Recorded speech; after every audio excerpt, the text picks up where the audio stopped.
Thank you. If we have any member of the public to come in, we'll give them a moment. Just while we're waiting, any new declaration of interest regarding today's briefing? No.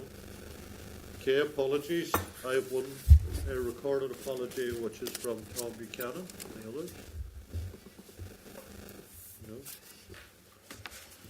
Okay, members. Chair's business. I refer you to a memo from Michael Cairns, who is acting head of communications at the Assembly, dated 3rd of June 2024, in your pack at page 5, highlighting two issues, reminding members not to share their personal Zoom links regarding meeting invitations. The Zoom contains cyber security features designed to prevent unauthorised access to meetings. The system will not admit two people from the same link. Just be aware of that in case you are joining a meeting by Zoom. Secondly, to reduce the risk of audio feedback in committee meeting rooms, please ensure your laptops and Surface Pro devices used during committee meetings have their sound and microphones muted. Let's just do that myself. Sometimes you hear a wee bleep of messages coming through, and I think that's providing feedback. Okay, next Chair's business is a memo dated the 7th of June, in your packet page 6, from the Head of Information Technology regarding Constituency Office Survey. That has been sent to all members. We would appreciate if you would respond to that and complete that survey. Thankfully, for once, I can say I've it done. I don't always do those surveys. Me too. Did get it done. Next item of Chair's business. Received an email from John Thompson, who's Chair of Animal Health and Welfare Northern Ireland. It's an organisation aimed to effectively eradicate the most important diseases of ruminant livestock in Northern Ireland. Mr Thompson and the Chief Executive, Dr Sam Strahan, have requested a meeting with myself and the Deputy Chair to discuss secondary legislation of BVD eradication programme. Members, BVD eradication programme is something that the industry is pushing for itself, and I don't think it is a massive cost to the department either. So are you all content that the Deputy Chair and I meet with John? Okay. Thank you. Members, just finally for myself, I had a phone call from the Minister yesterday, and he has suggested that he's reluctant to brief us on some issues. Now, one of them, to be fair, was Lough Neagh, which I see is all over the news today, or this morning when I was travelling up. He was keen to brief us on a couple of issues after the election, but he's quite happy if we think it's okay that he just briefs the Vice Chair or the Deputy Chair and myself, or he's quite happy to do the committee. He'd like to do it in the days just after the election.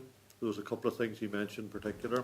One was around Lough Neagh and the phosphorus programme, and the second one was TV, which I think he seemed very keen to provide some information. He didn't give me any indication around what it might be, though. So he gave us, well, there's three options. One is we don't have to take the briefing at all, but he said he will be announcing some things over the summer. And he said he could just brief the Deputy Chair and myself and the Clerk, or if the committee wanted to brief, he's happy to do that, whether it's online for an hour. Yes, Michelle. I think if it's a broad briefing and it's some of the key issues that the committee's looking at, it probably would be appropriate to speak to everyone. Yeah, that's fine. Particularly if he's going to make announcements over the summer period. Yeah. Well, I'm happy with that if everybody else is. So, like, I've spoken to the Clerk about it, and it certainly would need to be the few days after the election, sometime at the beginning of that week. Okay. Beginning, what date was that? Sorry, the 5th, is it? No, it's 7th. 8th. Yeah. So 8th or 9th or somewhere around that, if you're all content with that. And we'll give you the option of doing it by online as well. Okay? Thank you for that, members. Okay, agenda item 3 is the draft minutes. Refer you to the draft minutes dated 6th of June in your packet, pages 8 to 18. You all content as drafted? Okay. They will be published on the website. Okay, matters arising. Matter arising 1, refer you to the response from the Department dated 10th of June 2024, pages 20 to 23 of your pack.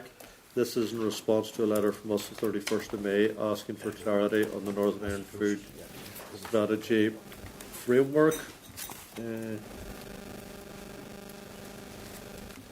Members, the Department states that it's too early to set out firm financial requirements for future years. And its anticipated bids will be submitted as part of the 2025-26 budget. So I suppose it's just pushing that back. Well, it's not pushing it back, it's just saying that they're not in a position to provide any further detail on financial issues. Any comments? No. Next matter arising that I want to note is response from the Department dated 10th of June 2024, pages 24 to 36 of your pack, in reply to our letter of the 10th of May. This was regarding the House of Lords European Affairs Subcommittee, whereby there was some criticism of the Westminster Minister. So the Department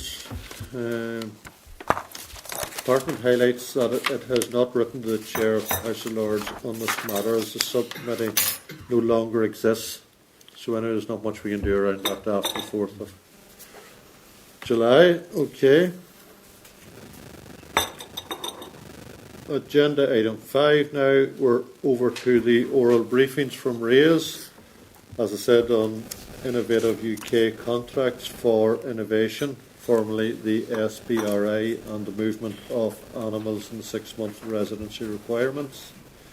So we welcome from Reid, Mark Allen and Olivia Davis. You're very welcome. No strangers, of course, to us both, so you're very welcome.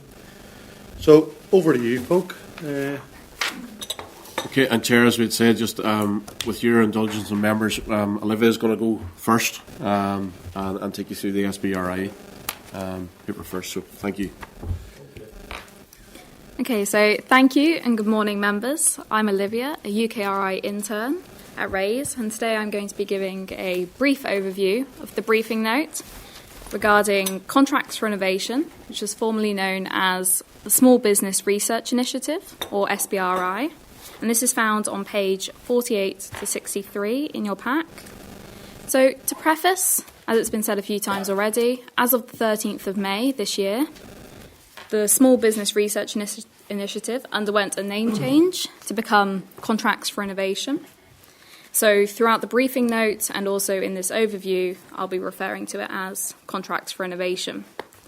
So, Contracts for Innovation is a UK-wide programme supporting the public sector to address the persistent challenges it faces, and it does this by inviting and funding innovative organisations to develop new technologies to solve these problems. And in return, these organisations get funding to develop technologies they wouldn't otherwise be able to do. They get to get involved in procurement and also work with the public sector. In the UK, the Contracts for Innovation competitions are under the purview of Innovate UK, which is a department of UK Research and Innovation, or UKRI. And the scope of Contracts for Innovation is exceptionally broad. It encompasses the diversity of the public sector, and therefore, the scope is incredibly broad for the competitions that can be run underneath it. It's incredibly diverse also in the participants that can apply and are eligible for funding, and this includes small to mid-sized businesses, large organisations, not-for-profits, and academia. And in Northern Ireland, Contracts for Innovation is under the remit of the Department for the Economy, with advice from Matrix NI. And Matrix NI is a Northern Ireland-based independent panel composed of leaders in business, academia and industry who aim to drive economic growth in Northern Ireland through innovation. And And in 2016, a ring-fenced challenge fund was introduced in Northern Ireland, and public sector bodies can bid to run competitions. The competitions mainly take three forms: Phase 1, Phase 2 and Phase 3. Phase 1 competitions are generally a proof of concept. Phase 2 is developing a prototype, and Phase 3, which are normally limited in number, take a pre-commercial product through the process of commercialisation. And at the end of the briefing note, I've included a few case studies which might be of interest. Specifically, draw your attention to page 58, where there is an overview of the sustainable utilisation of livestock slurry. A couple of weeks ago, you had a talk about a proposal for Phase 2 competitions, so that might be interesting. And then it moves on to look at agriculture and environment case studies in the rest of the UK, and finally, some more general case studies of competitions. Thank you, and if you have any questions, I'll be happy to answer. Okay, thanks for that. Olivia, I think we'll go straight and take Mark's briefing. Yeah. Okay, thank you, Chair. Thank you, members. And I suppose the paper I'm referring to is pages 38 to 47 in your pack.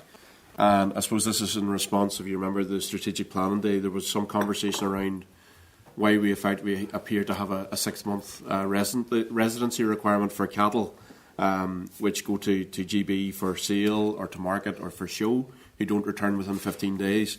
So I should preface my comments on this by saying that 15-day ability doesn't currently exist, as you'll be aware, due to effectively blue tongue, and there are no animal movements. So this is, in some ways, this is a theoretical conversation, I suppose, until such time as either DAERA seeks regionalisation in relation to blue tongue, or indeed on the ultimate garner, if there's effectively 2 years after the last case that effectively GB is free. Until such time, we are very restricted in terms of what we can actually do. In fact, there won't be movement. I suppose this is, as the Chair had flagged, a particular issue for people who moved animals in advance of the change in the situation last November. But that's just the preface. So in terms of the current rules, at present, as I say, cattle travelling from Northern Ireland to GB to participate in an event, exhibition, display or show can return to Northern Ireland within 15 days, providing they meet certain conditions, and those are set out on page 40, table 1. I'm not going to go through this, but essentially I've broken this down into 3 components. There's what you need in advance of your movement. There's the conditions you have to meet while you're at the event or show. And then there's the actual conditions that you have to meet upon seeking to return the cattle from GB to NI. So those are there, those are written. And they are stringent, but they're stringent for a reason. And we know, I suppose, the current context and indeed other animal disease. In terms of, I suppose, the nub of the question was, what's the origin of the current rules? Why do we have them? And I suppose it's the EU's animal health regulation, specifically 2016-429. And that effectively provides the basis for animal health law and contains numerous provisions and requirements relating to transmissible animal diseases. I suppose just by way of context as well, that regulation is actually part of Annex 2 of the Windsor Framework Northern Ireland Protocol, which is the reason it continues to apply to farmers in Northern Ireland. As an added complication, and I think this is something that a lot of people have missed in relation to the Protocol and Windsor Framework, the actual specific requirements in this, whilst they apply as part of the Protocol, they're not actually written in Annex 2. If you can imagine European law, you have your primary levels, almost your treaties, like a treaty for the functioning European Union. Below that, you have secondary legislation. Where this is actually specifically set out is in tertiary legislation. More specifically, this implementing or delegated regulations. And the one we're looking at here is Delegated Regulation 2020-692. And there's a specific article in that, which is 177 paragraph 3. And this was the current consolidated version, which was changed on the 7th of February 2023. And that effectively sets the rules for animals returning to the EU or EU territory from third countries. And in this instance, Northern Ireland is deemed EU territory, and GB is a third country.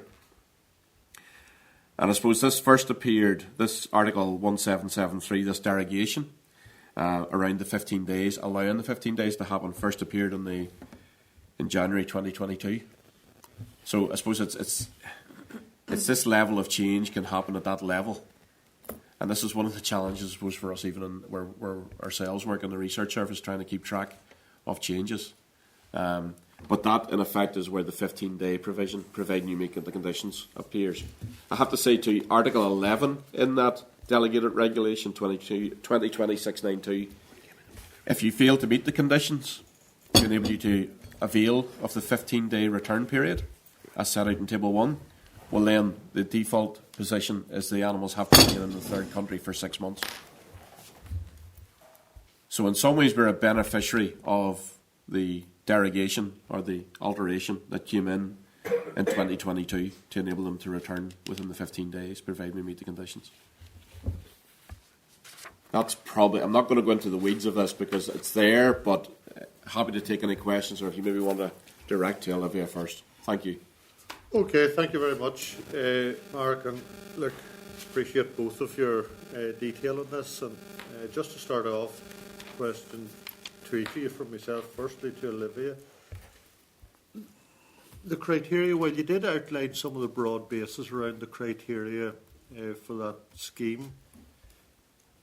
Is it almost that you have to make a business or a case yourself, or the applicants need to make a case, or is there a set criteria that you need to meet in your application? Is this an application from the public body? Yeah. So the public body would have to identify a problem, a challenge that is persistent for it to apply to run a competition. And also, it's important to note that there has to be no suitable product or solution already on the market in order to run a competition to solve the challenge. Okay. But there's no specific criteria in that. They have to make the case themselves. The body has to make the case themselves. Yes, they apply and explain their problem. Mark, on yours, so how did just confirm to me how the 15 days turned into the 60 days? Well, I suppose, Tom, historically the 60 days was there, or the 6 months rather than 60 days. Sorry, yes. The derogation which came in, as I said, in 2022, which is effectively that Article 1773, yes. That's what it provides, the provision for the 15 days, yeah. Providing you meet the conditions. So the 6 months was there in the original regulation from 2016. But they can't meet the conditions, and because I did read in your article, or your research paper, one of the conditions, you might be able to find it now, yes, is that they must stay the animals Correct. Must stay isolated. Yes, they can't come into contact with animals of a lower health status. Yes. So if you had mixing, for example, unintended or intentional, well then by default you would be facing segregation of Northern Ireland animals must be maintained throughout the show or sale to comply with the relevant. Correct. So I'm assuming that's the bit then that we can't meet, or that most of our people can't meet. I think that's one of the challenges, yes. Yeah. And I suppose, there are provisions to do that, but you have to then follow rules around those effectively centres that can provide that, and there are a number that are licensed, as we've discussed before, to do that, provide that. So the only way that you could beat that 15-day exemption or flexibility is if you were to bring animals over for a show, but they didn't mix with other animals of GB status. Correct. During that period. Correct. Because if you bought them at a sale over there, they've automatically mixed with. Yeah, and I suppose that maybe cuts to the heart of the question: is our sales effectively trying to reflect those requirements, or do they have the ability to, for example, separate at that level? Yeah, I've been at a meeting with the groups there, and it's not easy. No. You know, how can they do that? Because obviously they can't segregate animals that might be purchased by Northern Ireland breeders. No, and I think this is one of the difficulties. I suppose it's easier if you're somebody taking over to show with potential to sell and to bring back. Yeah. I appreciate it's a lot harder if you go over to show one animal and like that and try and bring it home. Okay, and finally, I'm assuming that, well, it's not part of this directly, but there's no progress on the regionalisation of the blue tongue, or the last time I checked, Chair, no. From the last, I think a couple of weeks ago, I checked, there had been no application I was aware of in DAERA. I suppose that is still a very fluid situation. That may change. because it is obviously having an impact on the ability of the industry to move animals. Okay, William Irwin. Thank you, Mr. Chairman. I suppose the Chairman has covered what I was going to ask you, but the probably the situation is now, given Bluetongue, there's going to be very few people going to go over to sales because they can't bring the cat back. So it's not going to be it's an issue, but it's not. It's a non-issue at the moment. Yeah, I think the derogation, I suppose, is advantageous to us if Bluetongue isn't there. That's right. But in the current circumstance, I think anybody who would be taking animals across, I would say there wouldn't be too many, unless, as you said, they were going to a show and they could maintain, as the chair said, the segregation and had guarantees. The conditions there are fairly stringent that you have to meet. Absolutely, yeah. And rightly so, I suppose it is, because it's maintaining health, an animal health status. One would have thought that the animal health status of the UK animals would be similar to our own. I think it's that question again, William, in terms of around where animals are in terms of their health status. You could have animals that appear to be, but in terms of where they are, for example, with TB testing. But for instance, Scotland's TB free. Yes, we're not. Yes, yeah. No, and I suppose it's not a single disease. It's health status, I suppose, across the board. It's not. I think the provisions as they exist. I suppose this is a theoretical conversation because it's probably at least 2 years before we can actually see it work again. Yeah. At the current, unless there is a move towards regionalisation. Okay, thank you. Hey, Patsy. Well, thanks very much, Chair, and thank you both for your hard work on both the papers. Just, Olivia, to if you like, my not pet subject but preferred subject just at the moment for obvious reasons, Loch Ness. Have you been able to glean from the SBRI or now Innovate projects how long it is from, if you like, initiation, or maybe we'll call it the sifting part of the project, right through to conclusion? And if from looking at this, do you see potential for the department in helping maybe I'll make this observation, Chair. We've had people approaching us direct to the committee to either lobby on their behalf. Really, I genuinely am not in a position to either lobby on their behalf or to be a scientist and look through what projects they have or don't have in regard to Loch Ness or anything else. Would you feel that the correct mechanism for the department the correct mechanism in terms of procurement is obviously to go through the department, but the correct mechanism to sift and see if in fact any projects or initiatives that people are presenting to us as the panacea for Loch Ness is in fact going through the department, and then where there is some tangible evidence that in fact it could work through the SBRI or Innovate project or scheme, I should say? So I can't give my opinion as a member of RAISE, but I can give you some information about whether the challenge at Loch Ness could come under contracts for innovation. So as a persistent challenge affecting the public body, it would come under the scope of contracts for innovation. Okay. An important thing, I think, I mentioned it before, is that there has to be no suitable product or solution already available on the market. Okay. So if you were to start a phase 1 competition, and they typically last 6 to 9 months, that would be a proof of concept, and then a phase 2 would then have to be arranged to develop a prototype. Yes. There is the option of phase 3 competitions. These are quite limited in number. Ordinarily, and this is where there is a pre-commercial product that the company has, but they haven't taken it to commercialisation. So I think that is the information. I'm not sure if the timescales would be. All right. Well, it's difficult to tell because some of them may take longer gestation than others. Aye, the nature of the beast. Okay, Chair, thank you. Okay. Thanks very much, Olivia. Look, Olivia and Mark, very helpful that, and thank you for your continued work. Very interesting, so do appreciate it. Thank you. Thank you, Chair. Great. Members.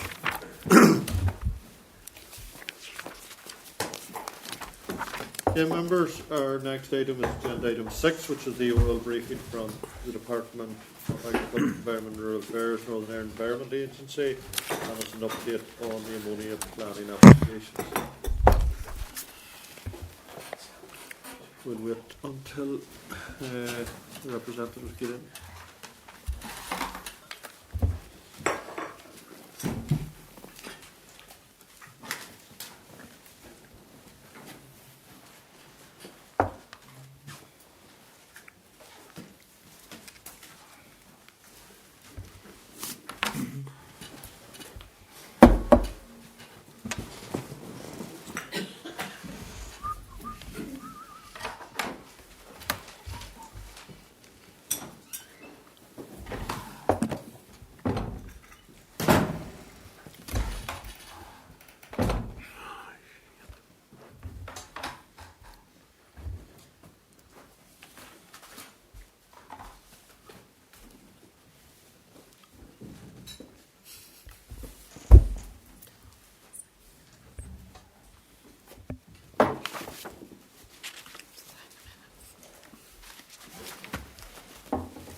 David.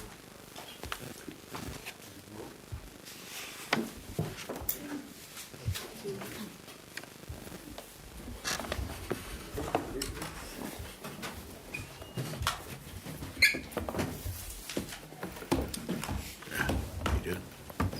There's David. How you doing?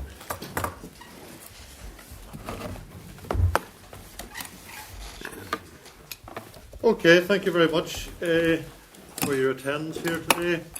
We have David Reid, Northern Environment Agency Chief Executive, Lara Strutt, Director of NIEA, Sara McGuckin, Head of Natural Science, Mark Hammond, Head of Natural Environment Operations, and Keith Finegan, Principal Air Quality Branch. Members, you will find the information in your packet, pages 65 to 75, and you'll also see the Department response to the committee dated 29th of March on ammonia strategy planning applications at pages 76 to 78. So, okay, folk, over to you, whoever wants to take the lead. Okay, Chair, thank you. All right. So good morning, everyone, and thank you for the opportunity to update the committee today. Alongside me, I have Lara Strutt, who's the recently appointed Director of Natural Environment Division, Mark Hammond, who's Head of our Regional Operations, Keith Finegan, who's Head of Air Quality and Biodiversity Branch, and Sara McGuckin, who's Head of our Natural Science side. I'm pleased to be here today to provide the committee with an update on the progress we have made with ammonia-related planning consultations. At the last meeting, members had quite rightly raised concerns regarding the unacceptable delays in the processing of our advice on these consultations. And this was as a result of pause that had been put in standing advice and some changes that have been processed at the back end of last year. When the temporary pause was lifted on the 19th of December, the Department was in receipt of 73 agricultural planning consultations awaiting advice. Since this date, a further 121 agricultural planning consultations have been submitted to DAERA, and this gives a total combined overall agricultural caseload of 194 cases. Since December, we have now responded to 121 agricultural-related cases, with 72 of these cases being assessed under the interim NIEA case-by-case approach. Of these 72 responses, we have advised that we have no concerns in relation to 6 of the consultations. We do have concerns in relation to 11 of the consultations, and we have requested further information in 55 cases. As of yesterday, 73 agricultural consultations were still with the Department, with 61 being in what we term as a backlog, and 12 cases still within the 21-day statutory target. Some of the key issues which have been restricting the speed at which we can issue consultation advice include staffing resource, the complexity of the interim case-by-case approach and the associated need for extensive manual processing by case officers, and the high volume of cases with incomplete or insufficient air quality information, of which there are currently 55, and which require initial review, reconsultation and further assessment. I have therefore been looking at solutions to speed up our consultation responses. This includes moving 5 additional staff from other areas of work to assist in the processing of agricultural planning cases, and that increases the number of staff in that area from 5 to 10. In terms of complexity, we are continuing to seek development of a new digital assessment tool which will seek to automate air quality impact assessments. This has been taken forward in partnership with DAERA, other devolved administrations and the Joint Nature Conservation Committee. In terms of both the complexity and insufficient or incomplete information, it has been noted that although we are primarily focused on air quality today, these consultations may also be subject to consideration by additional subject matter experts across DAERA in relation to other environmental issues such as water quality. We have noted synergies between water quality and air quality assessments in terms of nutrient management. So if additional clarification is required in relation to water quality, where concerns need to be addressed, this will typically result in reconsultation with additional information, which will require a new case-by-case assessment to be undertaken. This has therefore given us the opportunity to implement a more efficient approach and further reduce response times. We have therefore developed a process to filter cases where water quality or nutrient management concerns have been raised that are likely to impact the robustness of any air quality impact assessment undertaken. For these specific cases, instead of undertaking a full case-by-case assessment in relation to aerial emission impacts, NIEA will be providing advice at crucial points to flag initial concerns or significant administration errors with the submitted air quality impact assessment. A full NIEA case-by-case assessment will then take place once the applicant responds to other information requested in relation to water quality or nutrient management plans and resubmits a revised air quality impact assessment. It is anticipated that implementation of this approach will allow many more cases to be responded to in shorter timeframes and will enable further significant progress to be made on addressing the backlog. It is important to note in relation to air quality that our role is to provide advice about whether the proposal will have adverse impacts on habitats or species. With the high background levels of ammonia experienced across Northern Ireland, it is likely that we will continue to see advice from the agency that proposed developments will have an adverse impact. And this will also be the case for replacement facilities. Ultimately, it will be up to the planning authorities to make determinations whether to grant approvals, taking into consideration the advice that we provide alongside all other material considerations, including planning and environmental legislation and policy. So I hope the briefing provided you with useful additional information, and at this point I would like to pass over to Keith Finegan to provide a short presentation on ammonia and the advice we provide, after which I would be happy to hear any comments from the committee and to take any questions.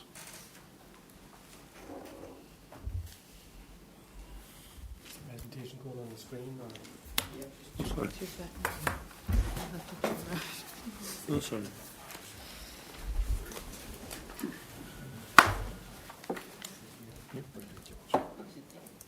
What do you want? As long as you can get me.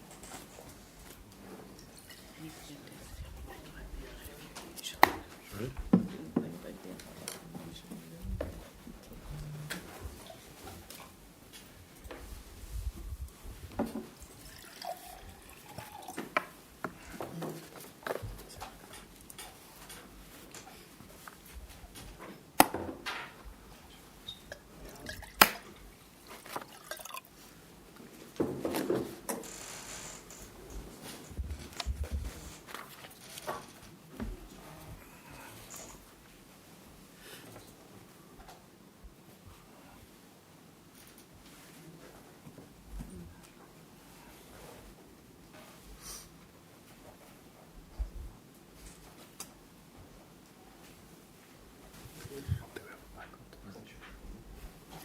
Yeah. Yeah. Presentation's there. Or do they could connect to you? Okay.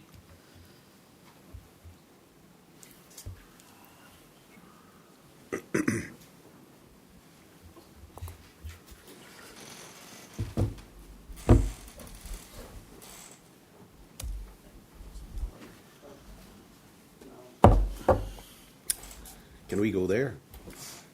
That's the marine plant. That's I got that from last week. Is your screen dualed up as if you're working with two screens? Do you have to drag the presentation over into that screen? Oh, there you go.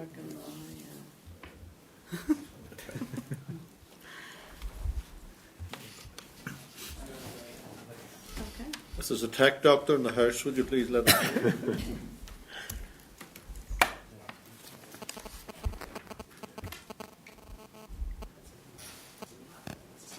Is it not coming up?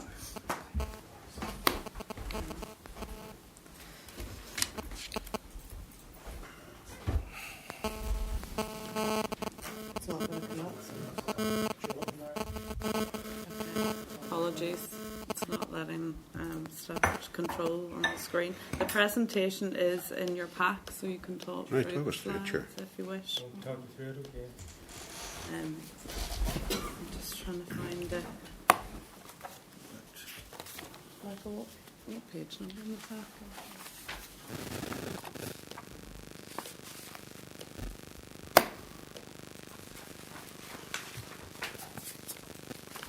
I don't see it.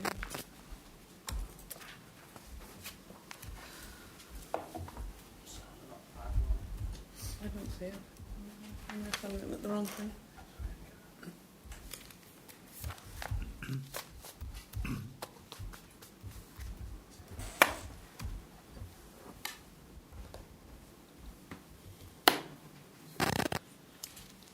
I don't think it's, or is it? Can you find it?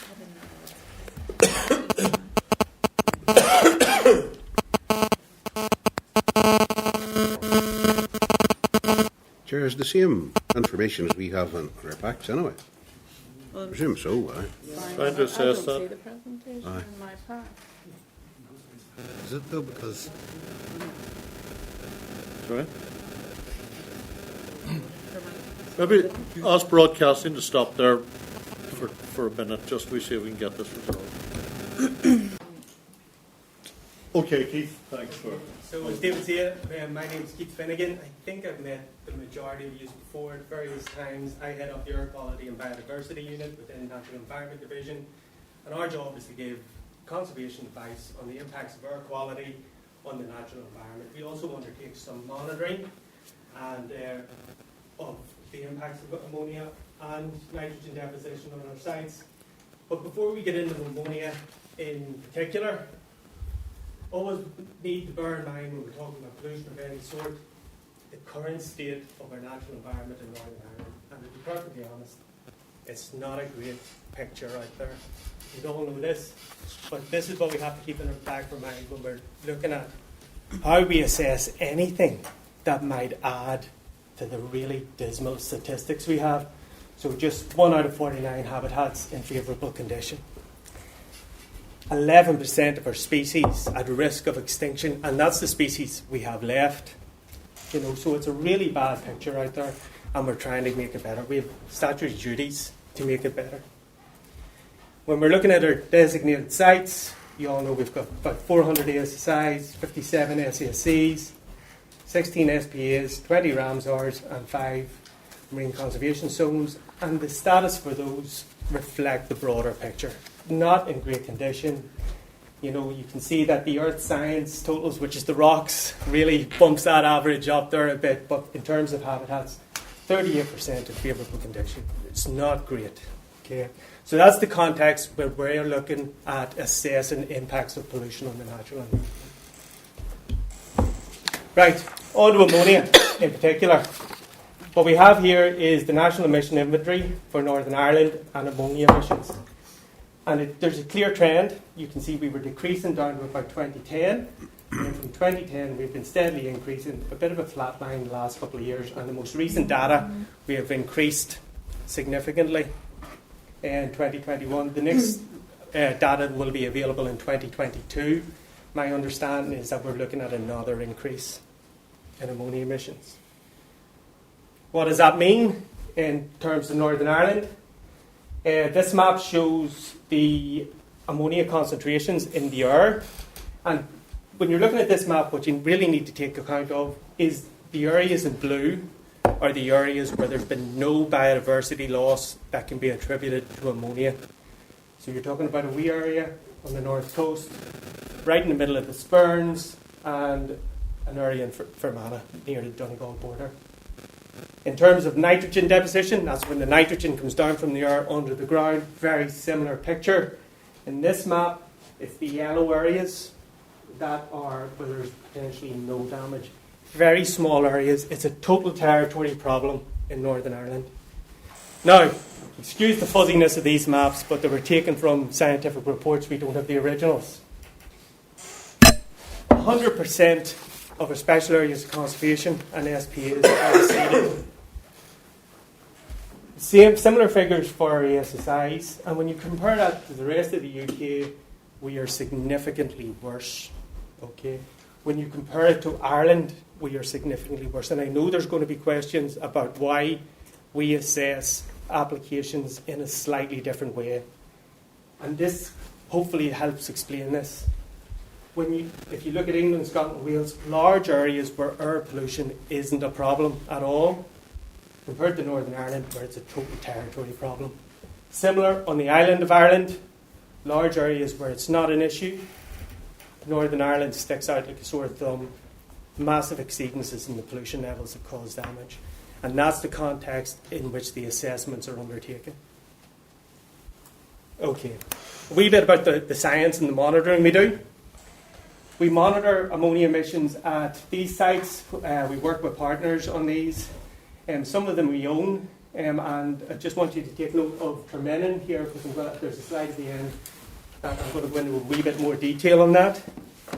Just outside Downpatrick.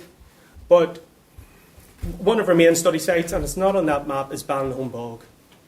We've been monitoring ammonia on this site from 2014. We now monitor ammonia, nitrogen deposition. We have an eddy covariance flux tower, which looks at the carbon and the climate change and temperature readings. There's a met station. There's a NOx sampler, so we can differentiate between agricultural emissions and emissions from traffic and combustion, etc. It is probably one of the most studied sites in Europe, certainly in the UK and Ireland, and the science we have supporting the evidence we're presenting today is second to none. Okay. So I'm not going to go into too much detail on this but I want you to take note of the yellow dots here are sample locations. And they're laid out in a fairly straight line there. That's because this is a gradient study. And we're looking at how specific sources impact the habitat in this case. And you can see down here, I'm not going to go into this in massive detail. The main reason these slides are on is because if you want to see this in more detail, we're more than happy to take you out to Ballinholme Bog to show you the damage, to show you the impacts, and to talk about the science in detail if that's what you need. Okay. Note here, worth noting in the results, each of these different coloured lines is a year, and there's sizable peaks. 1 microgram is the level at which ammonia damage causes damage on bogland habitats, and you can see we're getting peaks up at 11. So massive exceedances there. Okay, so what do we see on habitats? Ammonia and air pollution in general isn't like water pollution. You don't get a fish kill. It's not as blatant as that. It's more insidious in a way. But it nevertheless causes the same scale of environmental damage. And this is one of the things that we often see in the centres of our bogs now, and it's Xanthoria. It's a yellow lichen. You guys will have all seen this. It grows in chimneys. It grows in cattle sheds. It grows in bridges over motorways. It loves nitrogen-rich, polluted air. We are now finding it in the middle of our nature reserves in our bogs where it shouldn't be. It's one of the main indicators of really poor air quality. So if you see it, you know you're somewhere where that's polluted. But on top of that, the good biodiversity, if you like, is dissolving effectively. So this is Cladonia, a reindeer moss, some people call it, and lichen is an organism that's part fungi, part plant. And what you see in areas where there's high ammonia is the plant part of that organism dies off. And it turns from a greeny colour to pink as the chlorophyll dies off, and then it essentially dissolves. And we see this routinely now when we're doing our site surveys. Then we have heather, again, typical bogland species, in this case covered in algae, because there's so much nutrients in the air that the algae is growing. The heather dies off, it loses its photosynthetic material and eventually dies. And this is the important stuff when you would go into a bog. This is sphagnum. This is the stuff that retains water, prevents flooding, captures the carbon, forms the peat. And unfortunately, on most of our bogs, it's in this condition. And we see this, this is taken from the same site, Ballinholme. And in a drain that's low down, not exposed to the air, it's healthy. As soon as it comes out over the top, exposed to the air, it's dead.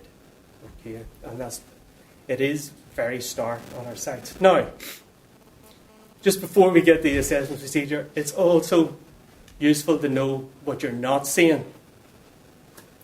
This is a hawthorn tree, and it was this photograph, because there's no leaves and there's berries, you can tell it was taken in the winter. Now, you've all seen hawthorn trees, you've all passed them on the road, they're on your farms. Very few of them look like this. You can see the range of biodiversity that is on this tree. Mosses, lichens, ferns, etc. It's just astonishing what biodiversity a simple hawthorn can have in clean air. This photograph is from your constituency, Loch Navar, which is one of our clean air sites in Northern Ireland. And again, another hawthorn tree of note in this one is the Osmia. This is another lichen, very sensitive to air pollution. It's old man's beard lichen, and it is essentially one of the first things that we lose. You don't see it very often anymore, unfortunately, again, from Loch Navar. And one of the rarer ones, lungwort, another lichen. This is actually used traditionally to cure respiratory diseases and is used commercially to produce medicines for respiratory diseases. Unfortunately, it is extremely sensitive itself to air pollution, and we now, while it should be endemic, it's found only in 2 sites in Northern Ireland, one in Fermanagh and one in that north coast area where we've clean air. Okay, so when we're looking at sites, we look at the damage, but we also try to see what's missing. And in a lot of our habitats, there's an awful lot missing at the minute. Okay. Back to the wider picture. And you guys have us in here talking about ammonia. You have someone in here talking about climate change, Loch NIEA, biodiversity loss, and the truth is they're all connected. If you want to alleviate flooding and save money in our towns and cities and our farmland from the flooding that's going to be coming from climate change, we need to restore habitats, our woodlands and our peatlands, and get them fit for purpose to store, not only sequester carbon, but to store the water so they don't cause damage further down. We will not be able to do that if the ammonia issues are not addressed, because the simple fact is the habitats won't be able to be restored effectively. So, very, very specific subject, but we need to keep in mind the big picture. Okay, so the new decision framework, which is rightly taken up a lot of time and you have a lot of questions about, understandably. And we need to bear in mind that the assessment procedure is part of the solution, but there's other parts. The first part is the ammonia reduction strategy. And we have legal duties to prevent deterioration and fix existing pollution problems. And that's what the ammonia strategy should be doing. Okay, it's one piece of the puzzle. The next piece of the puzzle is ensuring that anything new that comes along or any new permissions that are granted doesn't add to the existing pollution problems. And that's the assessment procedure that we undertake on planning applications or permit applications, and that the planning authorities are required to do. The next piece is spatially targeted measures. Now in England they're called SNAPs, but there is a way to reduce the emissions around our most sensitive habitats quicker than is potentially able to be done using the reduction strategy alone. And that should free up room for development in the wider countryside. And the last piece of the puzzle is on-site conservation measures, implementation of a conservation management plans. Now that doesn't fix the pollution problems, but it reduces the symptoms. It makes the habitats more resilient so that they're able to recover a bit and so that there isn't as much damage or biodiversity loss. We need to be taking action on all of these to progress. Okay, into the assessment procedure, which I know you guys want to hear about most. I can go into as much detail as you want on this, but I've focused on the piece that is the thresholds, because that's where we get the most questions. When we set out to do this, we had two aims. The first was to ensure we were compliant with the legislation, and the second, because we got widely criticised because the process wasn't transparent, was to make sure it was evidence-based, case-specific and proportionate approach to decision-making. We think we're on the way there with this, okay? You will be aware that the previous minister asked or directed that we undertake a call for evidence to inform the development of this new assessment approach. We have quite a number of responses from the councils, political parties, your colleagues, NGOs, the agriculture industry, and individual applications who have an interest. What I will say to you in this is we got a lot of really good responses and a lot of really good information. We did not get any new scientific evidence. Okay, nothing that we weren't aware of. The one piece of evidence that we were aware of but hadn't incorporated into our decision making was the JNCC's decision making threshold report. Some of you have asked questions about this, where it came from. This actually resulted from a legal case in England, so it's a direct result of the conservation agencies trying to comply with UK law. That case involved traffic in southern England passing a bog.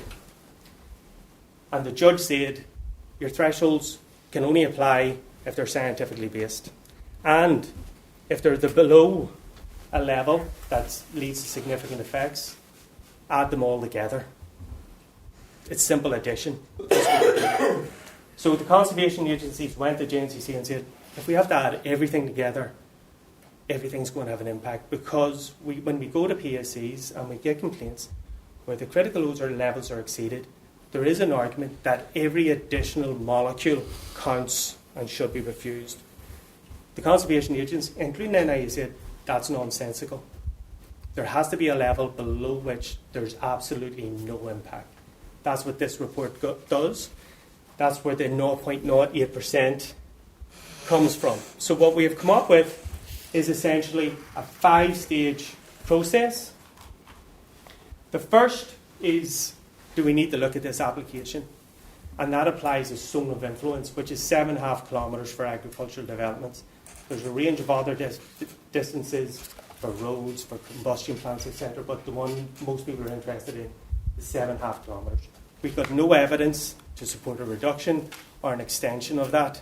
There was lots of commentary, but none. So we're stuck with the 7.5 kilometres. No change to the process. The second stage is the one I'm going to focus on. That's where the thresholds come in. And in this stage, we applied the de minimis thresholds report. Okay. We also now undertake, because the judge said add the processes together, we undertake an in-combination assessment. That was always a legal requirement. And then, if it's above 1%, you do a detailed assessment. The 1% test the likely significance threshold has not changed. And then we issue our advice.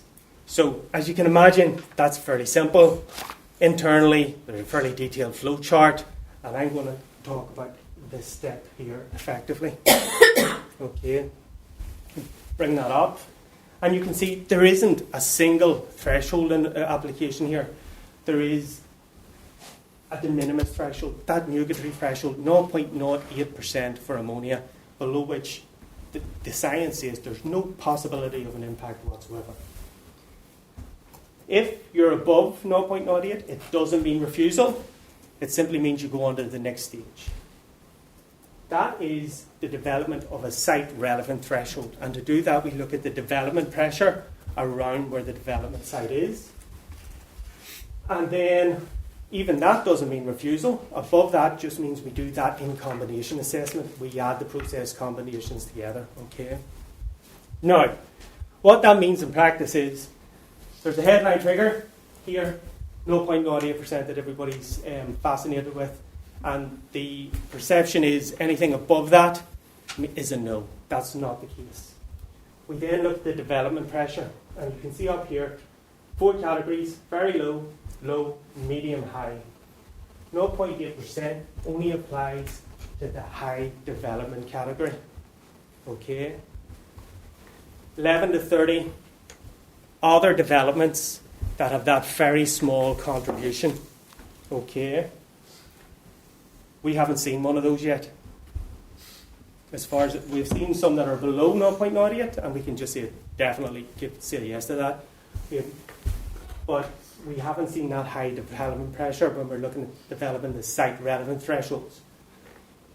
Normally, we're in the region of low to medium development pressure, okay, which means that our de minimis threshold raises from 0.08 to 0.2 or 0.3, which is significantly more pragmatic than what was being applied by the planning authorities before Christmas.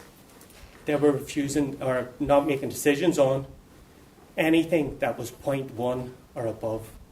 So there is more leeway here to get things through robustly based on the evidence and the science. So this is normally where we are when we're applying site-relevant thresholds. There's the perception that it's 0.08 or nothing. That's not the case. Okay. Now this approach does add a bit of time to our responses. There's a bit of extra work in it, but we're getting through that. Now, on the good news side of things, the UK Air Pollution Assessment Service is due to go live in November. This will massively shorten assessment times for both the planning authorities and the department. It is focused currently on assessing air pollution impacts on the natural environment, but they're already starting to work in human health impacts for that because there's a recognised gap there. And it not only that, but it acts as a design tool. It's going to be free to use. So an applicant can actually go in, look at different housing types, different sites, different mitigation measures, apply different animal types and any of the mitigation measures they can to make sure that by the time they're put in an application, they've got the best chance of saying yes because all the mitigation, all the information needed is supplied. It's a drag and drop system where a PDF will be produced, and then as a regulator or a planning authority, you just drag that back into the tool and it automatically pre-populates the tool with all the information needed to look at the air quality assessment. The business case has been done. As I say, we're hoping for a rollout in November, and it will massively increase the turnaround times. Now, I'm taking you back, and you'll be glad to know this is my last site, to Termenin Bog SAC outside Downpatrick. You notice, yet again, yellow dots, sample locations. That's where we're monitoring ammonia. You can see there's no straight lines here. This is not a gradient study. We're not looking at the impact of a specific source on the habitat. We're trying to find out what's happening in the general area that might be impacting this habitat. Now, of note, on this site, like Ballinholme, we have massive peaks. Each of the coloured lines in this case are associated with a particular sample site. And I want you to pay attention primarily to T5 and T4, which is the orange and green. T5 here, T4 here. Okay, you can see that the peaks here are associated with summer months, massive peaks in the spring, and a peak towards the end of the summer, really high peaks, clearly associated with slurry application. We can tell that from just the data. We find that across all of our sites that we're monitoring, actually. But of note, from 2022 to 2023, you can notice while the peaks are still there, they've reduced significantly in size. Can you see that? Particularly in the orange, which is T5 here. And if you look at the aerial photograph, T1 and T2, which is the lowest ammonia concentrations, surrounded by scrubland, woodland. T4 and T5, on the other hand, very intensive silage fields. That should be evident.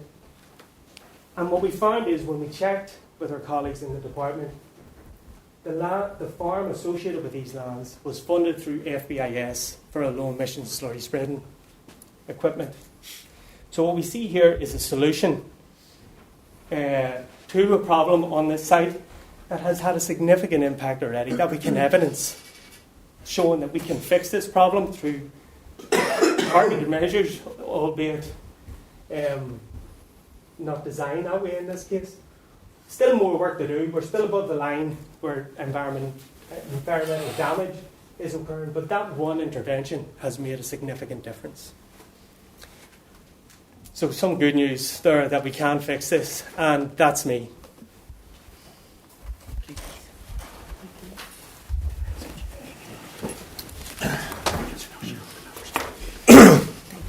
Okay, members, David, anybody else, any comment before we go into questions? No, Chair, we're happy to go straight to questions, but just before we do, just would also like to thank the committee for allowing us to bring this forward a week as well and accommodating their request to change the time, so thank you. Okay, thanks. Just a few quick questions from myself. The issue around replacement buildings, and I think you actually made comment or noted around that, David. Yeah. I'm surprised that you made the comment that, look, it's the same for replacement buildings, because I would have assumed that replacement buildings would be much more effective at stopping ammonia emissions than the older buildings. You know, the older buildings that don't have any of those protective measures. So where are you with the replacement buildings? Is it treated exactly the same? Unfortunately, Chair, and I can appreciate the frustration that this causes, because it does completely counterintuitive to be in a position where we're effectively advising against, in terms of advising that there will be adverse effects of putting through replacement buildings that will still have an impact. So the consideration that we have to take, and the consideration that we're required to take by law, is we're required to consider whether or not a development, whether it's new, whether it's a replacement, will have an adverse effect. So that's the question that we're being asked. And in the context of looking at these cases individually, we have to basically advise that yes, it will have adverse effects. Like Keith touched on some of the things during his presentation that could basically help to address that, in terms of having local plans in place that would allow us to basically put strategic plans in place at a local area in order to consider overall reduction strategies, and similarly something that would effectively have to be linked through to the ammonia strategy. But as things stand at the minute, we're basically in a position where there is no overall strategy and there are no local plans in place. So for us to basically provide advice, it's basically answering that simple question: will a development have an adverse effect? And in areas where the background levels of ammonia are already well exceeded, the answer to that question is invariably going to be yes, this development will have an adverse effect on biodiversity. But how do you make that judgment that if somebody's replacing a shed that houses 100 livestock, and the old sheds housed 100 livestock and the new sheds house the same 100 livestock, that I'm assuming they have maybe better mitigating measures in place? So how is that still having an adverse effect compared to what's there? Are you saying there's no comparison to what's there then? That's excluded? It's not that it's excluded. I think we're not in a position to be able to consider it as part of our advice. I'll let Keith come on because you'd be well aware of the case law in this case. Yeah, so there is nuances to the assessment procedure. So if something is already in the background, a house is emitting 5 micrograms of ammonia, and that's in the background. When we're doing the assessment, we can take that off what's in the background already and then do the assessment as the adding back in. If that takes it above the level that causes pollution, we'll say you might need to take more mitigation here. Okay, so we're not double counting the emissions from the application when we're doing the assessments. We're adding them back in, taking them off and adding them back in. And but the point of making, Keith, is those background emissions are there anyway. You can't stop them at present. So if it's an improvement to the position and situation, why is that factor not taken into account, that improvement? Well, we do take improvements into account, and just recently in your own constituency on Friday we got a decision made by the PSC for a pig farm application which the planning authority and ourselves had concerns about. The applicant made changes to the farm on the way through. He actually changed the type of livestock from fatteners to weaners, and that led to a significant reduction in emissions, and we were able to say absolutely this is okay, it meets our new approach and we have no concerns. So where the reductions are sufficient to avoid future damage. Yeah, but I accept that, Keith, but that's the applicant making changes. I don't think you are dealing with the point that I'm trying to make. And that is where there is 100 livestock being replaced by 100 livestock, or a shed that will house the same 100 livestock of the same degree, but better mitigation measures. That because that loading is still somewhat more than the calculation that you anticipate, but it is an improvement.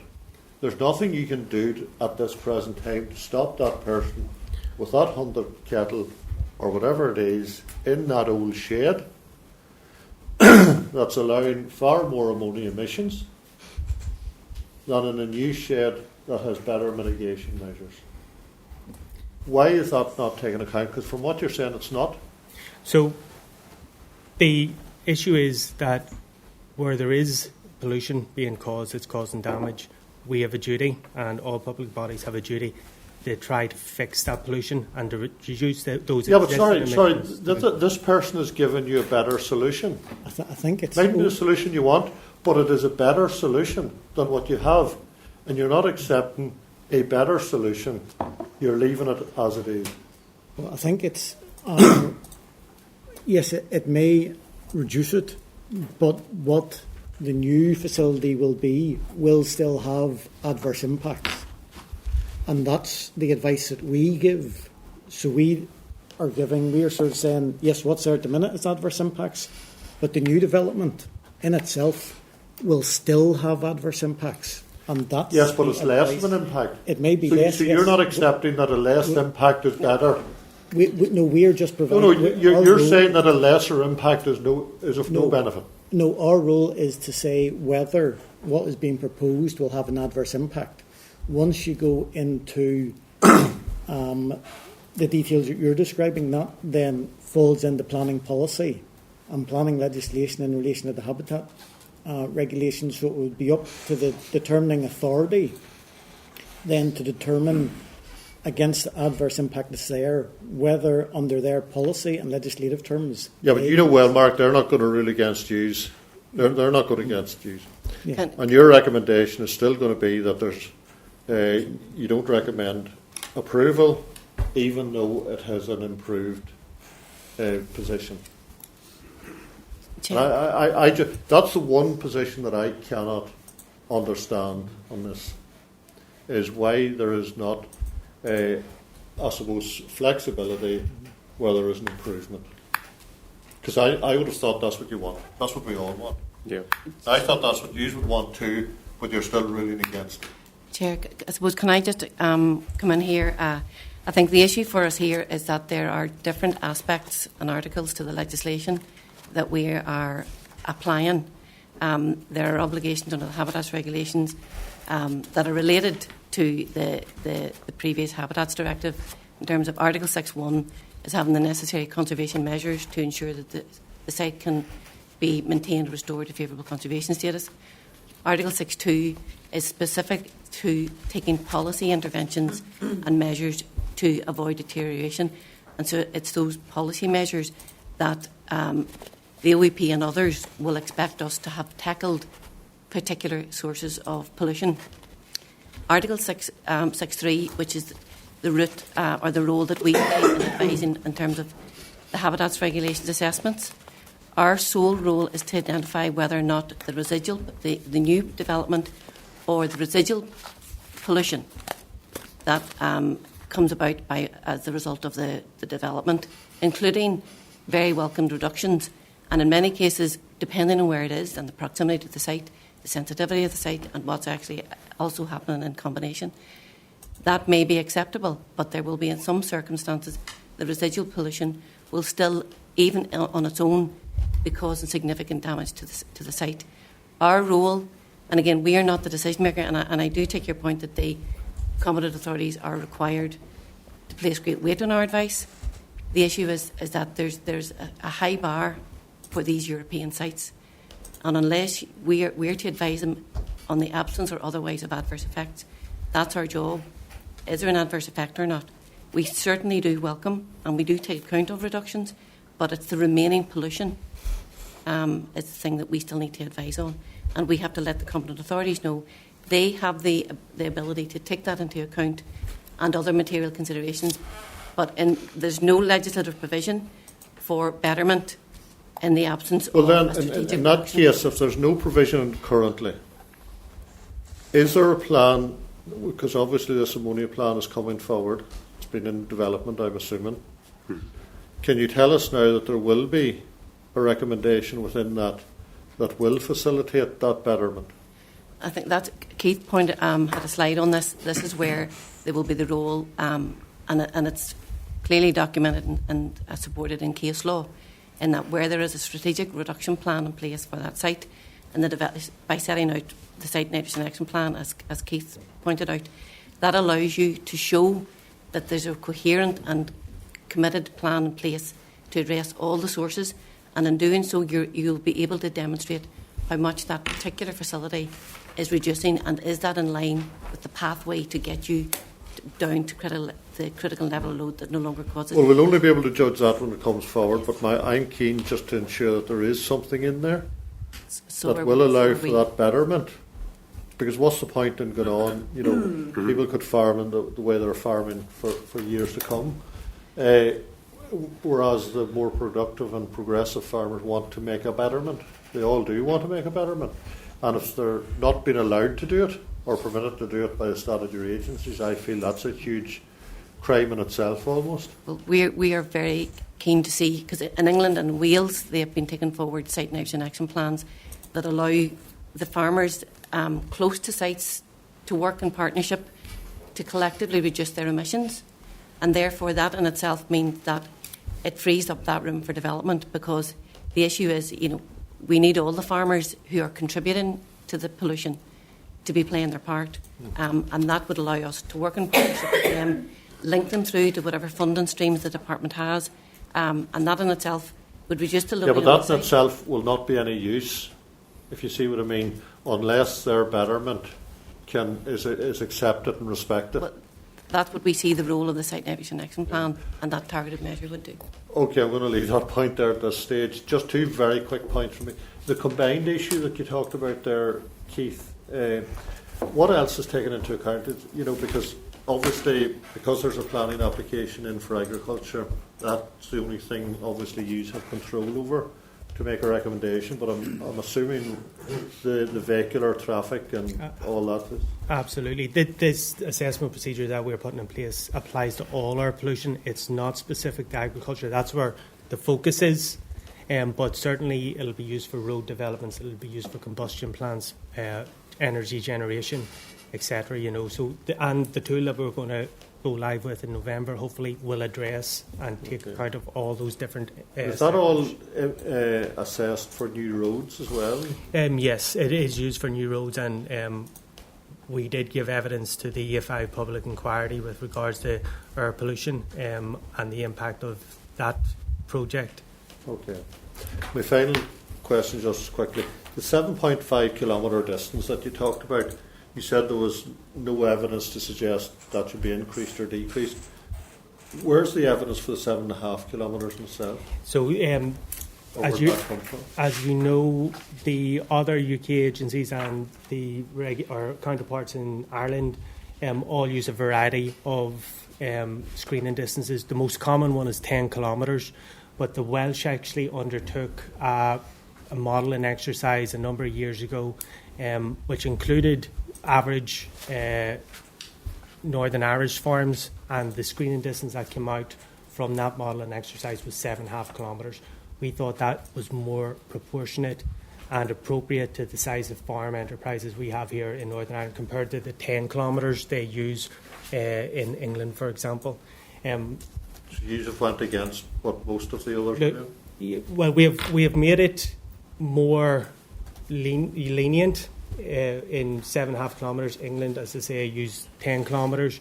We think that's proportionate because of the size of our farms. What I would say is the assessment procedure that we have developed and are developing, we intend to update that whenever any new evidence comes on board. And we only found out yesterday, but the English are now looking at undertaking research on screening distances. And if that produces evidence that 7.5 kilometres is too precautionary, we will certainly take that into account when it comes forward. Okay, members, I've loads of others, but I'll be fair to members. William Erwin first. Thank you, Mr. Chairman. Just touching on the issue that the Chairman raised in relation to betterment of buildings. If the application is outside the 7.5 kilometres of an ASSI, does that make any difference to your? We wouldn't even see it. Now, we do look at priority habitats, which aren't designated, but the assessment procedure for those is significantly more lenient, not because the damage is less, but because the legal protections are less. So if you receive a consultation, you should go back positive on those ones outside the 7.5 kilometres?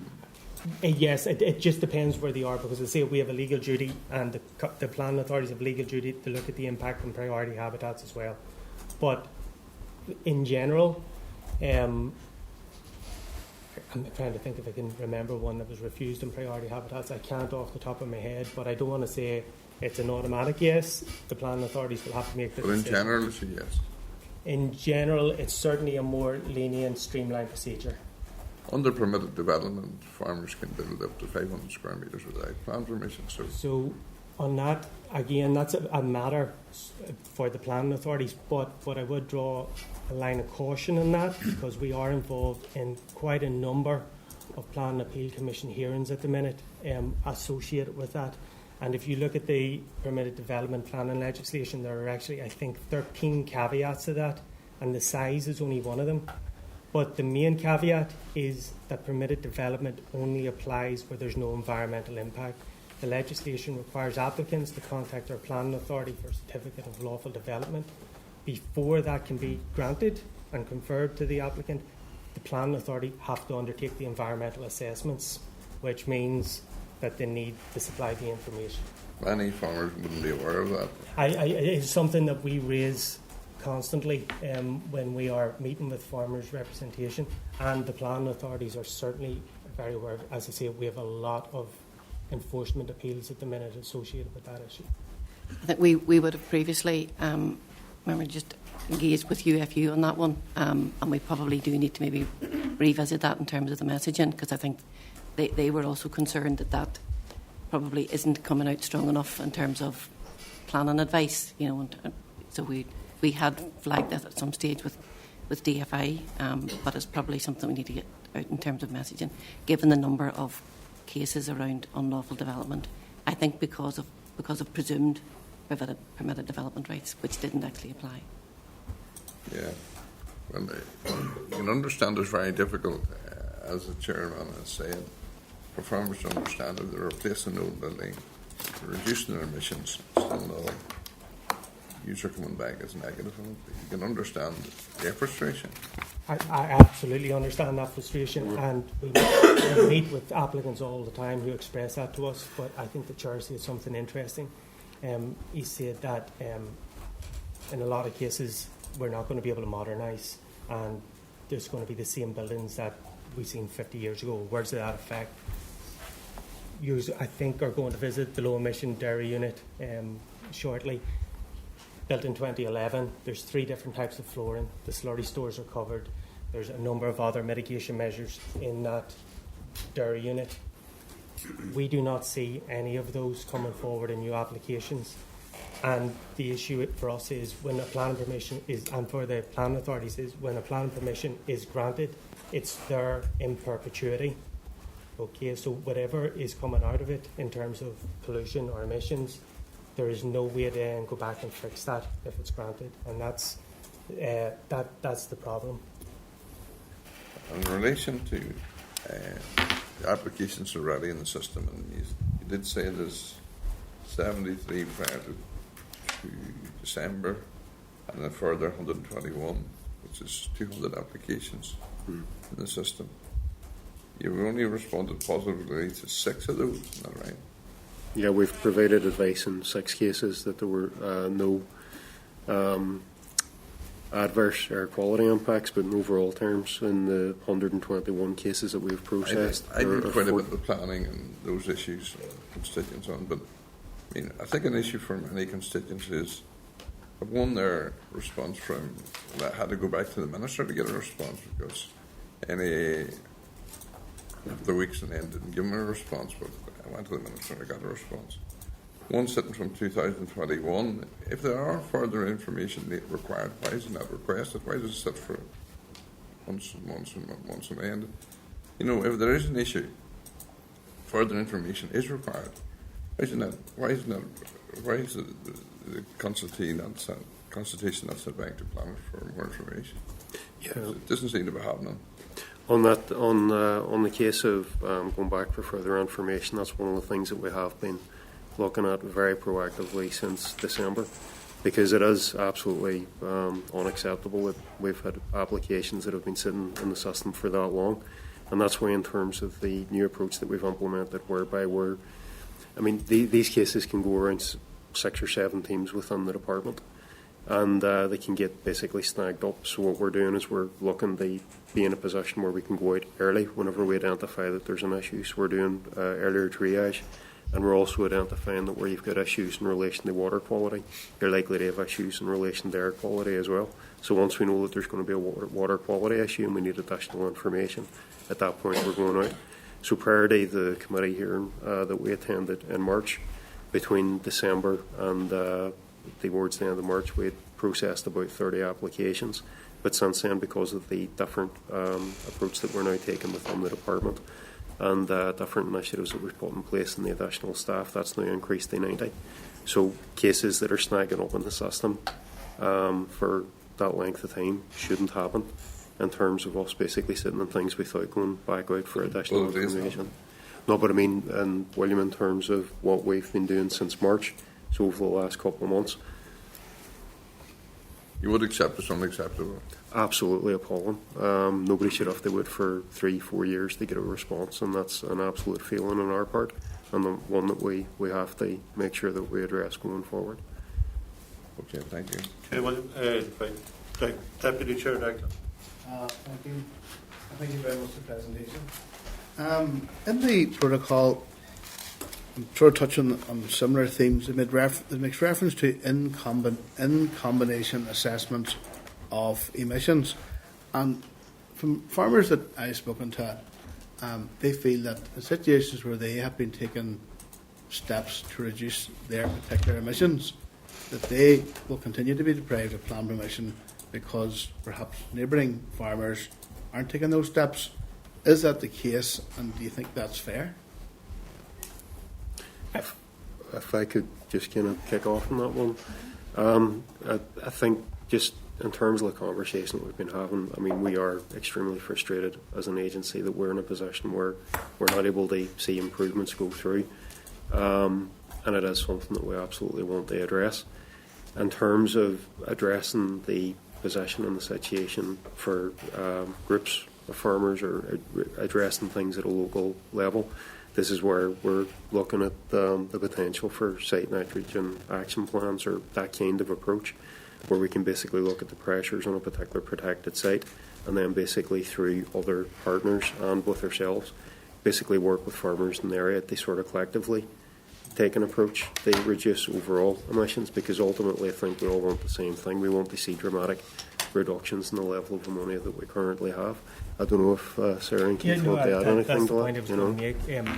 The actual assessment approach is future-proofed, so that when those types of strategic reduction measures or targeted site measures come into play, we can take account of those going forward. The way we see that working would be, very much like you have in the River Trust model, where the landowners bordering a river work together to reduce pollution on that river. Essentially a large agri-environment scheme, but very early days of development. But we are, the assessment procedure is future-proofed, as I say, to take that into account. So just, I want to be clear then, so is it the case, is it actually the case that if a farmer is reducing his or her emissions and doing the right thing, that they still are being penalised because that isn't the case with some of the neighbouring farmers in that area? It's not necessarily the neighbouring farms, so we do the assessment not specifically against the background pollution levels. You are required to do the assessment against the conservation objectives, where we need to get to, which is favourable conservation status, getting our habitats in good order. So what we ask ourselves in the assessment process is, will permitting this application prevent us from reaching our legal obligations of favourable conservation status? If the reductions are such that we can say, actually, even with the background exceeded, the reduction will not, this project will not prevent us from achieving favourable conservation status, we won't raise issues with it. And I think just on the in combination piece, it isn't in combination with surrounding farms, it's in combination with other live projects and applications. That's what the in combination assessment requires. Yeah. And just the last thing is, does the in combination, does it include nitrous oxide? Because I know that nitrous oxide has been written into ammonia protocol, and whilst you can see it being in the Climate Change Act because of greenhouse gas, but ammonia isn't a greenhouse gas, so what's the... So there's two things there. Yeah. The first is we assess actually two things, which is why, if you remember, I had two maps up, one for ammonia and one for nitrogen deposition. Ammonia is almost entirely agricultural air pollution. That's the concentration in the air of a pollutant. That's what we're looking at there. We also look at the nitrogen deposition, and that's all the nitrogen from all the sources, which includes NOx, ammonia, all the different forms of nitrogen deposited in the earth. That takes account of every single source of that nitrogen from all different sectors, all different species of nitrogen compounds. Thank you, Chair.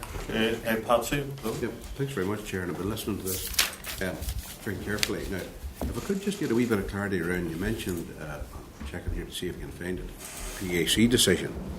Now, two or three things as part of that process. Just first of all, what I'm hearing here, Chair, is that NIEA is resistant to the notion of, or the concept of, betterment. Okay? Just bear with me, okay? So, this decision was clearly turned down, refused by planners, I'm presuming, with an opinion to refuse from NIEA, or an opinion to resist it going ahead from NIEA, insofar it would contribute to adverse impact. We'll just use your phrase on that. So, from what I've heard from you about that PAC decision, the Commissioner then accepted that in circumstances where adverse impact did exist, right, that betterment could be achieved. if that is right. Now, just on that, you mentioned and you cited that PAC decision. Did NIEA make a submission, either in person or written, about the betterment situation?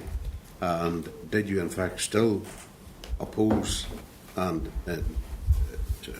uphold your opposition to the planning application going ahead? So,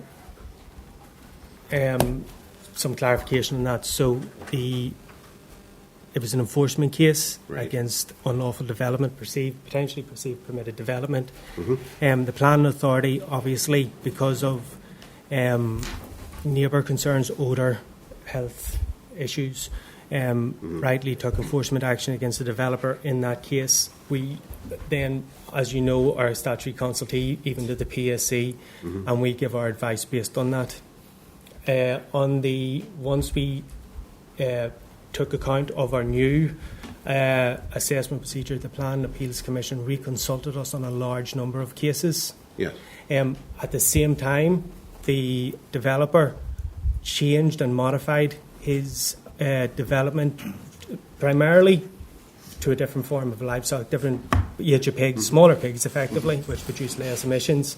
And in applying our new assessment procedure, we were able to go back to the PSC and say, actually, we think this is acceptable now. Okay. So not quite the way, but we did take account of betterment. The betterment was sufficient for us to say, actually, subject to conditions, and there has to be strict conditions on these, this shouldn't cause an issue. So it can be done? Oh, it can be done.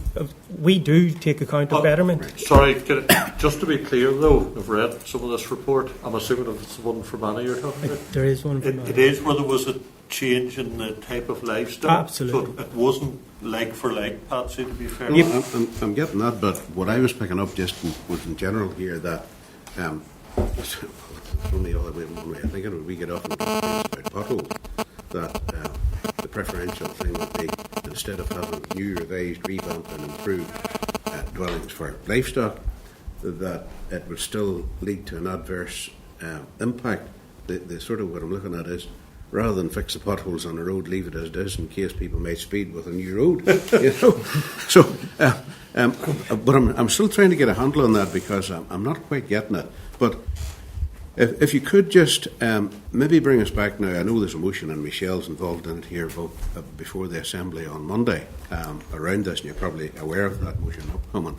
Could you just take me through the process that's referred to in the motion whereby you did adopt new standards and what led to that coming about? Yeah, there's a number of different aspects to that motion. The first part is that you support modernisation of the agricultural estate. I think everybody here agrees with that. You know, we get presented new technology on a bi-monthly basis from Dutch, German, Danish companies about technologies that actively reduce emissions, both air and water. Great stuff. They can be expensive. We don't see those coming through. And when you go to the dairy farm, which was built in 2011, you will see some great mitigation up there. We don't see those coming through. What we see is effectively the same flooring systems and the same housing as we would have seen 10, 20, 30 years ago. We do, and I support the modernisation of our agricultural estate. There's some great technology, robots and everything out there that will help us solve this problem. The issue is getting the investment in the farms in order to do that. Right. To get back then to the motion, I'm not asking you to comment one way or other on the motion. All I want is a wee bit of factual information, because the motion, I'm reading it here, criticises the decision to drop the published ammonia standing advice used by NIEA to assess the air quality impacts associated with many planning applications, and recalls this decision was made without ministerial approval or prior consultation. Could you just talk me through the process of that standing advice being dropped? What stimulated that? What caused that? This primary consideration that led to the standing advice being dropped was a challenge from the OEP. And when we considered the challenge from the OEP, we assessed, and we did consider a wide range of legal advice in this as well, but we assessed that we wouldn't have been able to continue to defend the application of the ammonia standing advice on the basis that it wasn't compliant with the habitats regulations. And on that basis, we couldn't continue to use it because we would effectively been breaking the law. Okay. And that, well, the issue about made without ministerial approval, presumably this was done at a time whenever there wasn't any minister in situ. The decision was on the 19th of December 2023. All right, okay. That's great. And the consultation bit, would you have been obligated to consult about that? I'd need to check that again. Oh, no, that's grand. I'd be happy to come back to you. That's grand. That's okay, thank you. I think on the basis that it would be possibly not. Sure, thank you. It would be for many people absolutely staggering if on the morning we were being told that 1 in 49 of our habitats were in favourable condition, 2%.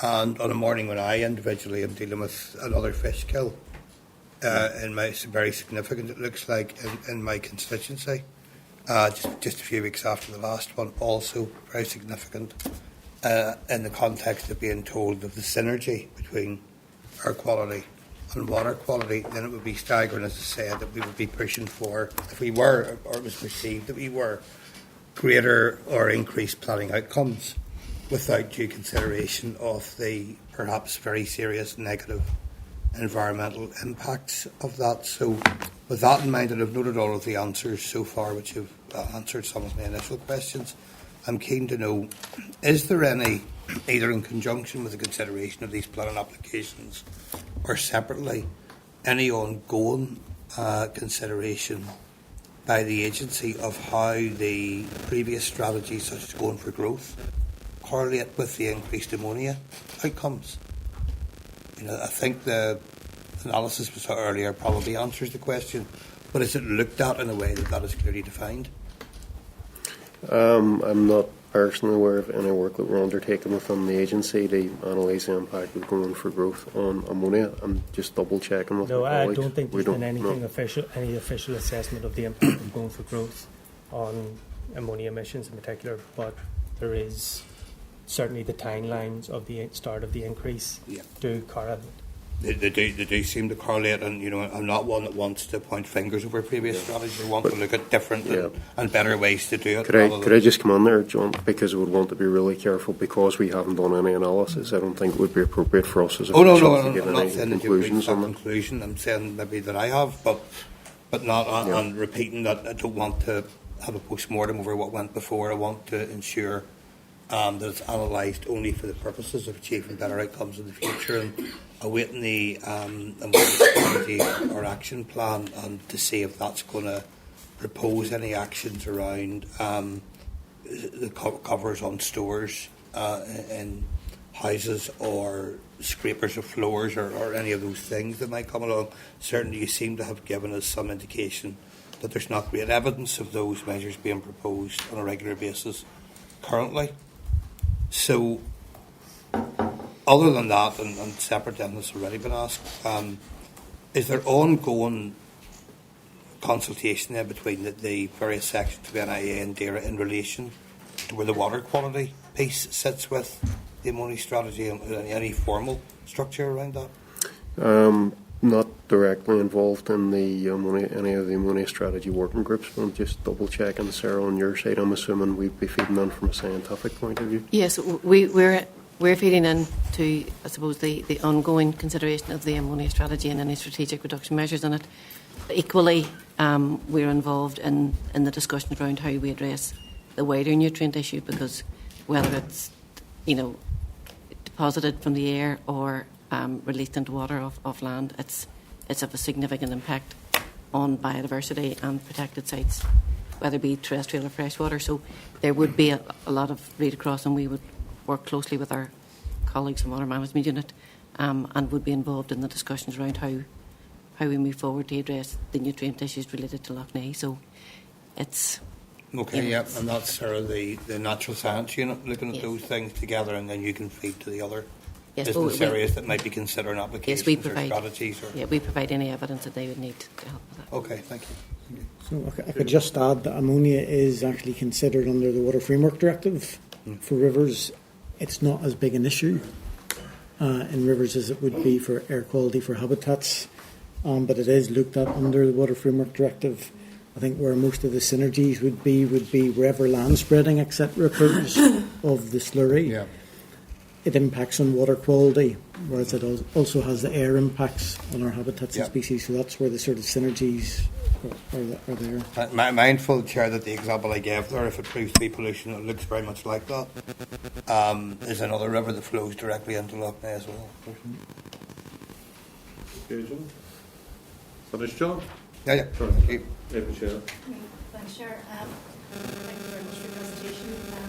I'm interested in your response to passing in relation to the new technologies, and you're saying that you're getting presented on a regular basis from various European countries and so on too, but yet this isn't coming through in the applications. And I was just curious as to whether, as a department or whether yourselves have maybe allocated any money towards research to look at new technologies, because obviously if something was to be presented to I suppose the sector as improving outcomes, that might be something that they could sort of legitimately look at and obviously look to invest in, because obviously you're looking at substantial investment for farmers individually. Yeah, I mean, from a funding point of view, Michelle, within the agency we wouldn't have an awful lot of funding streams, and we wouldn't be in a position to support something like that. That would largely be taken forward through the department and through your food and farming colleagues. I'm not over the detail of exactly what is being taken forward there, because I haven't been briefed on it ahead of this meeting.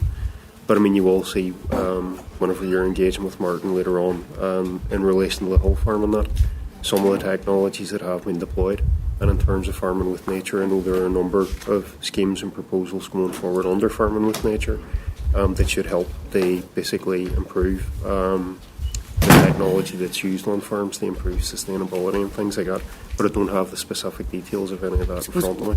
We could possibly follow up with more, because we have been actively involved in the Department's Ammonia Science Workstream for a number of years, and working closely, feeding in evidence where we can, but also conferring with AFBI, who have been researching and trialling the different technologies that you'll be seeing today. And it's also useful because it means that we kind of use that science work stream to also, where we see where we do see proposals coming in, we that's chaired by the Chief Scientific Advisor's Office as well, just to see how are we ensuring that the industry know, and that we're also trialling these in standard Northern Ireland farm settings as well. So you should hear a lot more about that this afternoon. Yeah, no, because I'd be keen to see if there are any case studies just in relation to that, particularly for the likes of sheds and so on, because I know as an industry, as a sector, there are those who are very forward thinking and they're wanting to invest and they're wanting to make a difference, and they don't want to be obviously categorised as they often are with regards to environmental issues. So just to add to what Sara said, recently one of the producers undertook some research on an additive that can be applied in the livestock house to reduce emissions, effectively acidifying the manures. They presented that to NIEA. We took it to the Ammonia Science work stream for their comment. Now that work stream is not only internal but external expert research groups, and then we fed that back to the processor. It does look promising. We do take it into account. There's a bit more work needs to be done, but it is an example of how we try to work with the industry in advancing these new technologies coming forward. Okay. I suppose there would be a concern, in the approach that's being taken, particularly around the ammonia policy, that perhaps this is maybe a stealth move by the department to reduce livestock numbers. What would you say to that? Absolutely not. That hasn't factored into the decision making that we're applying. So, no. And in terms of the decision that was taken, they stand aside the ammonia operational protocol. The rationale for that as well was very clear, and at no point did livestock numbers feature in the consideration for any of those decisions. Okay. think the focus for us would be just the adequacy of and encouraging more mitigation and relying on CAFRE and AFBI's examples of where this has been applied. Okay, so as a farmer, if I decide that I want to improve the habitats around my farm, and they do get then designated, and I decide to put in an application to replace sheds as a consequence of the positive work that I've done, I could essentially be penalised. Do you have any concerns that going forward that farmers may be reluctant to get involved in some of the agri-environment schemes because of the unintended consequences associated with that? Not something I've seen any evidence of at this stage, Michelle. Not something I don't think any of us have considered at this point, but appreciate the potential risk. It's something that we'll consider, but it's not something I've seen any evidence of so far. I suppose about considering that moving forward. Yeah. I think it probably highlights the need for us to ensure, as an agency, that we are working closely with our colleagues in elsewhere in the department as future policy proposals are developed. And it is something that we're actively considering in terms of, I don't mean the specific point, but I mean in terms of the need for us to be working more closely. Because the fundamental driver for us is we ultimately want to see an improved environment, and a key part of that is basically a massive reduction in ammonia levels. And for us, we need to be central to that in terms of how we work with our colleagues in the department, how we work with particularly people within CAFRE, and how we work with the farming community to help ensure that. Because they are too high, and there's much we have to do to basically help support get them down. Okay, thank you. All right.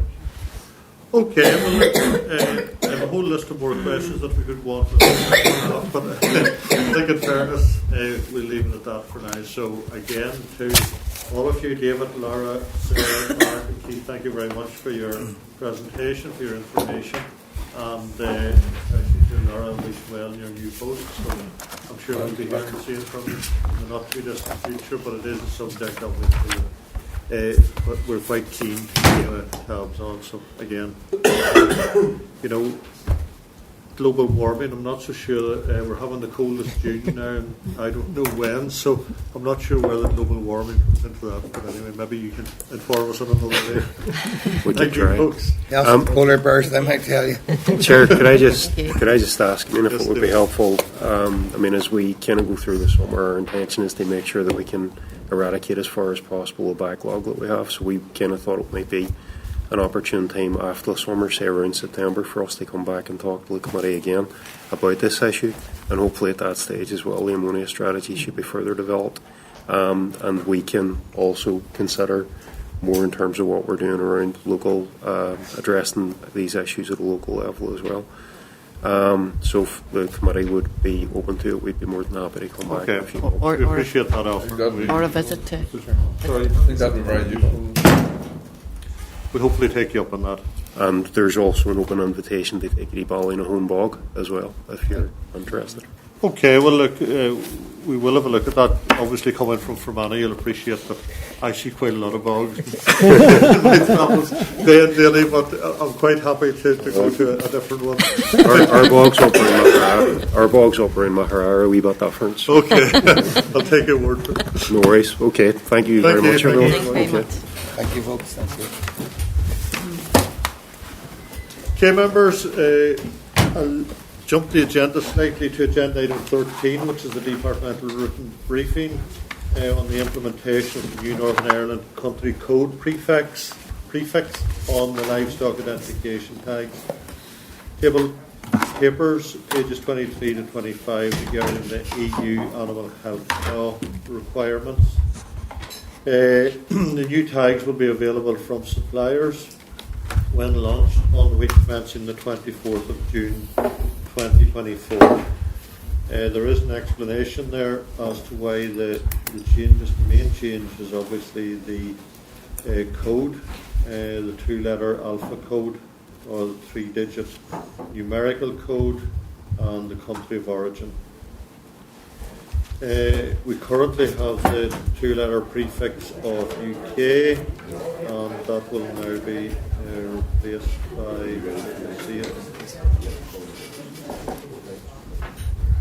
replaced by A.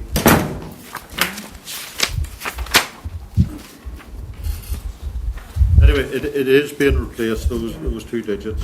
So the department is finalising plans to implement the change and more targeted information for livestock keepers. The committee will be fully briefed on the new IRM statutory rule, including the timelines for making and on the plan consultation in due course. Any comments at this stage? New Chair, Northern Ireland will have its own unique code. Yeah, there is. I can't remember what it is. We've seen it. We are lost quorum.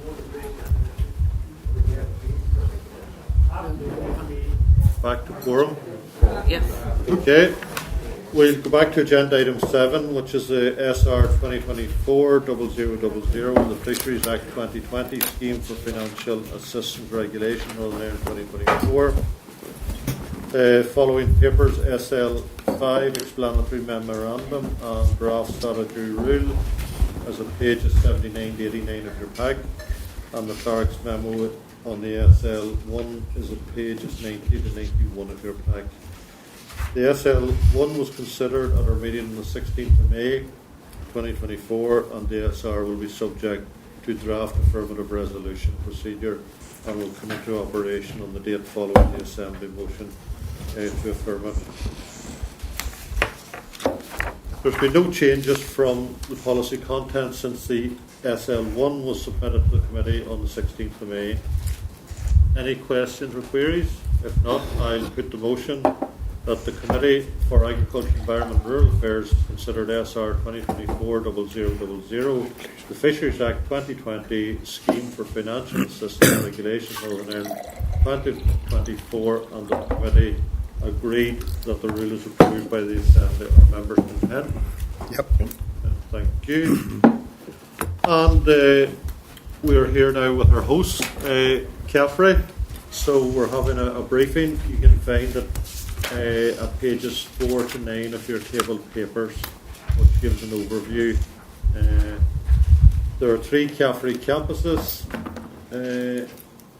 each with a specific discipline focus with associated specialist facilities. So members, I welcome Martin Henry and Paul McHenry, is that right? McHenry, right. So you're very welcome here, and over to you, Strutt. Okay, thank you very much, Chair, and a very warm welcome to the committee here to the Greenmount campus today. Just to introduce myself, Martin McHenry, the CAFRE Director, and Paul McHenry here, who heads up the advisory side, the Knowledge Advisory Service, or the industry-facing work of CAFRE. Chair, the agenda I was going to take through this morning, I was going to do a quick presentation in terms of an overview of CAFRE, just in terms of broad, including our education work. And then Paul was going to take you through sort of an overview of the Knowledge Advisory Service and the work we do. And then I think the real sort of part of this morning or this afternoon was actually to see the work that we're doing in the dairy unit. So we have vehicles here to take you up to the dairy unit and get an idea of the technology and innovation work that is going on. And Don Morrow and our farm manager Michael Graham will do that. So if you're happy with that, I'll maybe start with a quick presentations on the screen here. So I was going to have to go through. So I suppose the very first thing here, from a CAFRE perspective, the College of Agriculture, Food and Rural Enterprise. We're a knowledge-centric organisation. So what does that mean? It means we deliver education, knowledge transfer and innovation programmes to people from 16 right through to whatever age a farmer may be, 80 or over. So we're really about lifelong learning, and we deliver a range of programmes to people across that age group. We're very much focused on agri-food, and that's sustainable growth, and that's something that will come up later. In terms of CAFRE has two distinct areas of work. We have our education programme, which I say is to young people, referred to entering the industry, and then our knowledge or our industry support to those people within the industry. And that gives a flavour of the numbers there. So we have about 1,900 students across CAFRE at the minute, and we deliver industry-facing programmes to just over 12,500 people annually. Thank you, Michael. So that's sort of from an output perspective in terms of the numbers. Where's our footprint across Northern Ireland? So you'll see there Greenmount campus, where we are today, Loughry campus in Cookstown, and then Enniskillen campus in the west. As part of a note that went to the committee, Greenmount, very much the focus is on agriculture and horticulture. Loughry, food, Enniskillen, equine. Okay. We do, sorry, Michael, we do have a hill farm. You'll see it on the right-hand side there in Glenworry. And I actually, would extend an invitation for the committee at some stage to visit the hill farm. It's not something we're going to deal with today, but there's a lot of work going on there around sustainable livestock production and environmental sustainability, peatland restoration, etc., etc. The other towns there are where we have local advisors working with farmers in the local area. So we've quite a footprint as such, right across Northern Ireland in terms of delivery of our programmes. Sorry, Michael. Yeah. The focus today, I say, was on the industry-facing work, but I wanted to take just two slides here to sort of, when I have the committee, just to explain our education programmes. So we have programmes across agriculture, food, horticulture, equine and rural business. The lines that are drawn there show the range of programmes. So we deliver from level 2, which is GCSE equivalent, skilled worker, right through to honours degree provision across all 4 areas of ag, food, hort and equine. Okay? And we have a number of stepping points there. So educational progression, educational attainment, people reaching their potential is very much the ethos of what we do. So we have level 2, level 3, level 5, and then ultimately honours degree in level 6. In addition, we have a rural business master's provision, which starts at foundation degree level 4 and works its way up to level 7. We don't have university status, so we work very close in partnership with Queen's University and Ulster University, who would confer the degrees for CAFRE. We deliver the programmes in totality here using CAFRE staff, but the degree will be conferred by the 2 universities. Okay, my final slide then is actually the real key role for us with young people is taking them through to careers within the agri-food industry. So therefore, it's vitally important that we develop strong linkages and partnerships with the agri-food industry, not only across Northern Ireland, but across these islands. And that slide there gives an indication of those organisations who invest in young people here on our higher education programmes with regards to student bursaries and scholarships. So annually, companies there invest about 100,000, just up under £100,000 in terms of sponsorship of the students. So the career opportunities that are available on that slide are fantastic, and that's our key role, is making young people job ready and having those strong connections with the industry that they get good career start and good career opportunities. So, Chair, that was my sort of bit just in terms of a quick overview of what CAFRE does with a specific bit around education. I'm happy to take any questions or pass across to Paul here to take us through the industry-facing work. Okay, I don't think so at this stage because, I'm assuming you will be joining us on the tour as well. I'd prefer maybe to keep questions unless they're specific, Michelle. Yeah, I just have a quick question just in relation to, obviously, the investment on the site. Yep. And I suppose that goes beyond just buildings and the additional technology and so on, which is all very welcome and obviously needed. But I suppose it's really about the investment that you make then in your teaching staff. Absolutely. And the quality of teaching that you have on all your campuses and what work you're doing in respect of that. Okay, so that's in terms of our student or our lecturing staff, our instructors and that, we would have professional development programs for all staff in terms of their development. So all our lecturing staff would be members of professional bodies as a start right across the 4 different sectors. We have and do continue to recruit on an annual basis, and we have plans afoot probably later this year to go out for another recruitment opportunity to bring people in at that lecturing level. And that is an important area, but I think I would also say it's quite a tight position out there in the industry with regard to the workforce. So we're competing almost now with, we were preparing people out into the industry. We're actually looking for some of those graduates now to come into CAFRE as well. So what's on that screen, along with the staff that we have in CAFRE, there are really good opportunities for our graduates that are coming out from here as well. Yeah, I suppose the concern that I would have, and that's only, I suppose, anecdotal, is that CAFRE isn't necessarily some of the brighter students' first choice, and they're maybe looking to go across the water, and it's really about, as an organisation, what you're doing in order to try to capture that. And I suppose that's where I'm emphasising on maybe the teaching element. Yeah, no, that is important from a teaching point of view. But I maybe would push back slightly in terms of the calibre of student. So I think previously we had quite a number of students who would have gone across to England to other universities, and that's fine.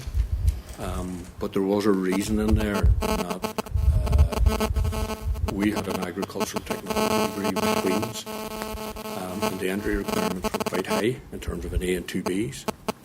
And then we had a foundation degree, and there was little in the way of anything in between.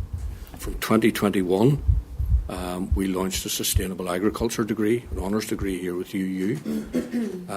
We have 150 students across the 4 years of that programme. So we feel that people who want to go to England now go as a choice, and that we feel we've filled the curriculum deficit or gap there, and that has hit a point in there. So we feel that we're offering people now, young people, the opportunity to come in to CAFRE at level 2, level 3, and they have a route of progression right through to honours degree. Okay. So we continue to develop our curriculum, but that was a major gap in our curriculum, our portfolio here. And just one more question, that's okay, Chair. Just in relation to your extracurricular activities, because obviously if you've got 16-year-olds straight out of school, they're coming to a site, and it's about what you do in order to, obviously it's much broader than that sort of educational piece. And I suppose there are also some dangers associated with that, particularly social pressures and everything, and all the temptations that there maybe currently are then for young people outside of the campus, but obviously whenever they're in a group with new friends and so on. I suppose it's about, can you tell me what the offering is? Yeah, so our student support team here at CAFRE that we've built up over the last 5 or 6 years. As a direct result of the requirement to provide that support, so people, 14% of our student body are registered for either learning support or mental health support. So we have a team of staff across the campuses who provide that ongoing support on a daily basis. We have a residential support team who operate here between, we talk about the 9 to 5, but there's also the 5 to 9 who provide that support. So we also have a full range of activities and sports activities, clubs and engineering clubs. We're closely linked to the young farmers clubs as well. So we provide a lot of extracurricular activities. But there's also an important bit in providing that other life mental health support as well. So not only do we have the team in CAFRE, but we also have access to professional support, and we have a contract with an organisation to provide that other in-time support for those who need it. But you're right, it is a really, really important area of work that we continue. I don't think we're there yet. I have to be honest. I think we've continued to develop that. But we work very closely with the agricultural colleges across the UK in terms of best practice through Landex in terms of picking that up, and we'll enhance that at every opportunity that we can. But it's getting professional people involved in that support as well as providing the extracurricular activities. But we do have a team thank you. Specific. Okay, I have two more members. I would ask brief. Sorry. Because we do want to get out to see the Patsy. That's grand. Thanks very much, and thanks very much for having us along here today. Could I just ask you, I represent a very rural constituency, and but there's a lot of agri-food, but there's an awful lot of rural enterprise there as well. So I'm interested, your programmes in business for agri-food and rural enterprise, and to see who your sponsors are. Where I would come from, yes, some of them located there, but there's an awful lot of other rural enterprises, many of them self-starters who originated in agriculture, but just moved on, diversified. So what kind of provision are you making for that base as well in our rural areas where there's an awful lot of innovation coming too? Okay. So, we maintain a very strong focus around agri-food. Yes. So companies who are in rural enterprises linked with agri-food, and that's our core expertise and skill. That. Okay. There have been rural enterprise programs that we would work or try to work in conjunction with FE colleges or with Invest NI. But the main part of providing the upskilling and the knowledge provision would rest with those areas rather than moving out and away from agri-food. So, and if there's specific examples, I'm happy to. But I'm just, I know my own area, and I know the rural enterprises that's in it, and some fit within the I&I niche, okay, but some don't. Yeah. And just, I'd be interested maybe having a chat with you sometime about that. Absolutely. And how you said you try to work with the FE colleges there, how the joined up's going between schools, yourselves, absolutely. FE colleges, because it's always a particular focus for me there on the FE college front. Yeah, absolutely. And there's a strong link. You know, we have young people coming through here at level 2 who want to do agriculture and who may perhaps not have English or Maths, and we would link with the local FE college, you know, to supplement that through essential skills. We work with the schools very strongly on the GCSE in agriculture they provide as well. But you're right, there's areas where we could drive that, forge stronger relationships in that space around agri-food. Just very briefly then, do you have any ideas about just transition and how you or your students might visualise that? Now that maybe take a lot longer than what we think here. Yeah. It seems to be at the moment, it just seems to that I've asked many people who are present before the committee what do they see it as, because it seems to be a bit of a concept out there, maybe a bit nebulous. So I'm interested as to what the practitioners or how you might see it. Yeah, well, I suppose there's two parts maybe to that at the minute. I suppose perhaps there's a fair bit of policy development to happen in that space in terms of exactly what the just transition will look like. But I think what you'll hear later on today is how we're transitioning the dairy unit to be much more environmentally and productivity, sustainable in that point of view, and that rolls out through our education programs. So that's an integral part to the delivery of all our agricultural education programs as well. Okay. But in terms of what the vision around just transition, I'll maybe leave that to others. Very wise. Yeah. Okay. Thank you. Okay. Declan. Thank you, Chair. I suppose I should declare an interest. During the depth of the lockdown, I actually enrolled here on the farm business operations, and it was a fantastic experience. It was a blended learning experience. We done the computers on site here, and most of it was offline because we're in the depth of the lockdown. So I was very glad to have that experience, and it certainly will benefit me for any decision making I have to make in the time ahead. So I'm thankful for that. And Gladys was our lecturer, so thankful that Gladys just put it on the record. What I want to say is it's just your links with the local schools. And I am, even though it's just outside my constituency, but I'm very familiar with the great work that Holy Trinity's doing with their agriculture club. And I know, for example, they would have purchased their own animals, a few of their own animals and sheep, and brought them through from starting them, fattening them and finishing them, and they partnered with the local butchers and agri-food industry. So what is, and I think that's a fantastic learning experience for students to come on and head through and finish off their careers here in the sector. So what sort of connections would you have with like the local secondary and grammar schools in the district? Because I know even in my own district where I'm from, it's very rural. Like Dean McGuckin, there's a lot of young farmers and young boys and girls who are very interested in the agriculture and agri-food sector. Okay. No, thanks for the question. I suppose, first of all, there are about 192 post-primary schools in Northern Ireland. Our recruitment team would visit about 162 of those. Okay, so we have a good presence within schools in terms of recruitment at a level. Okay, but on top of that, we're very much integrated into the ABP program, the schools program, the competition in terms of, and we would align one of our advisors with each one of the schools that are in the finals of that competition. Okay.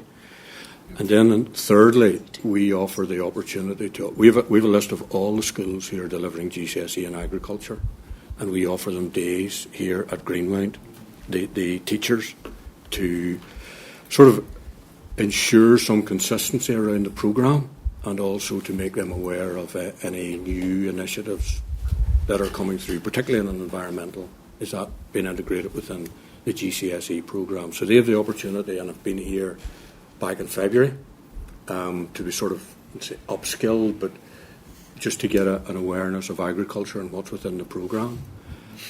So those links have strengthened in the last few years, and we'll continue to build on that, because I think the most important bit is that a young person has shown an interest in agriculture, and I think then it's important that we are able to take them through to a career opportunity, that the GCSE isn't the once and done and finished, that there is that opportunity.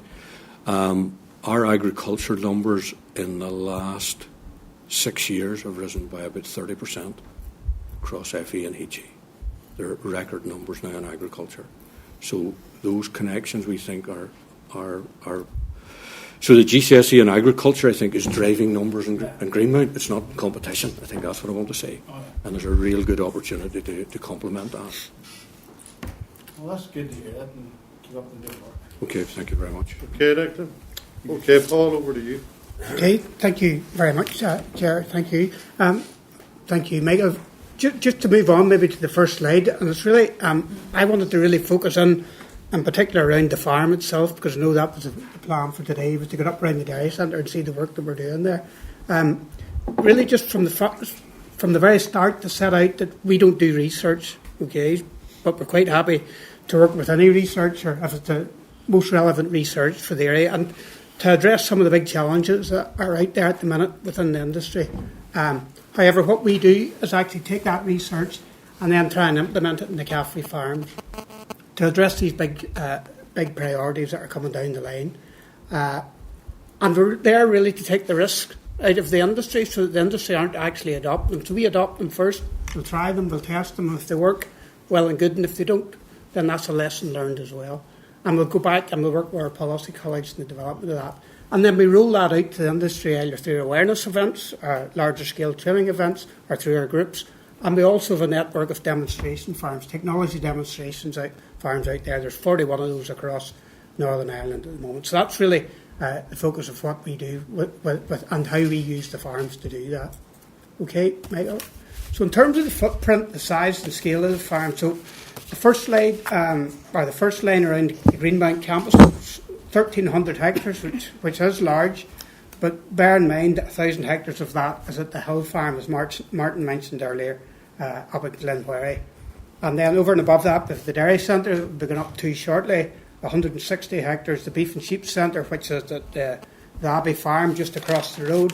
And then in terms of the horticulture grounds, there's about 18 hectares in total.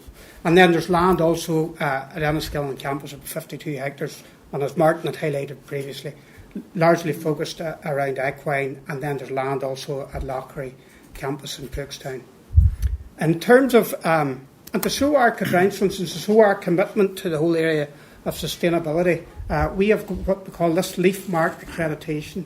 So it's about us being able to demonstrate that what we're doing in terms of how we manage the land, how we manage the soils, how we manage the livestock enterprises, that we're trying to focus in and do that in an environmentally friendly way. We have held and retained this leaf mark accreditation now for 16 years, and up until quite recently, we were the only land-based college across the UK to actually have that accreditation. I should say that I have now joined the Landmarks Sustainable Farm Network, which is made up of 30 colleges across the UK where we share best practice, and now a number of those other colleges are now looking at adopting this leaf mark accreditation. Okay, Michael, if you want to move on. So if you just flick through, there's a number of these here, so just go through them all. There's a number on the slides there.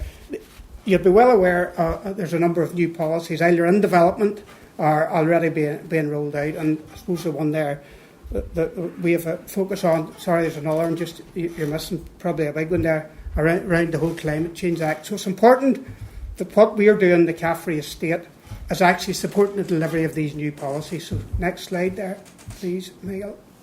So if you look at the CAFRE estate and what we've done in the past, so in the past it was very much focused on demonstrating efficient, sustainable, profitable systems to the industry. And we did that through education, either our students or our farmers within the industry. And we either brought them in here to upskill them or through the advisory service that Martin had highlighted. In the future, we will continue to do that, but we also need to be very much focused on supporting the delivery of the new policies, and that's where we'll use the farm to actually test out the new policy on the farms, which will provide an evidential base back to the policy people. So if it either works or it doesn't work, or maybe needs amended, but to also demonstrate that out to the stakeholders, to the farmers that are within the industry, to actually with the overall objective to achieve these targets that have been set. Okay, Michael? So in terms of the strategic, I just flick through, there's a number of these on here. What we have done to actually align CAFRE delivery of these strategies is we've developed this college estate strategy. Next slide there, Michael, please. So what's this about?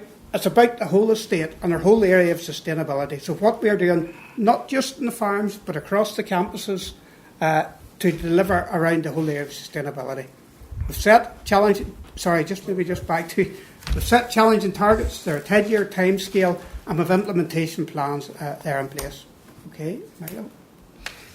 In terms of the overall objectives, so we want to demonstrate the highest quality environmental practices, whether that's around reducing our carbon emissions, improving our water quality, our air quality, reducing the amount of waste to landfill, reducing our antibiotic usage on the farm.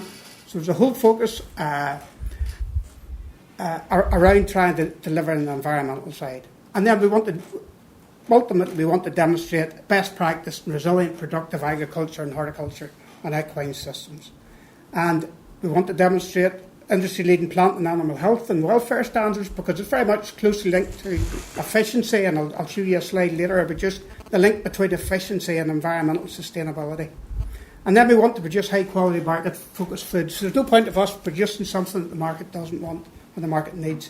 And then we need to develop up that ethos, not only in the students that we train, but also in the staff within and across CAFRE. Okay, thank you, Michael. So in terms of some of the high-level targets, and these are the 8 high-level targets that we've set out, and we've consulted widely, not just internally within CAFRE, but also with industry stakeholders, and through our college advisory group, which is largely made up of the industry stakeholders. So these are some of the high-level targets. So CAFRE to be 50% carbon neutral by 2030, and how we're going about that, some of that you'll hear later on this afternoon from Darrell Morrow. So it's around reducing emissions from livestock. We have a big issue. We have a large platform over at the Hill Farm where we're actually, based on the current data, we're actually emitting more from the land in the hillway than we are from the livestock from a carbon perspective. So how do we address that challenge?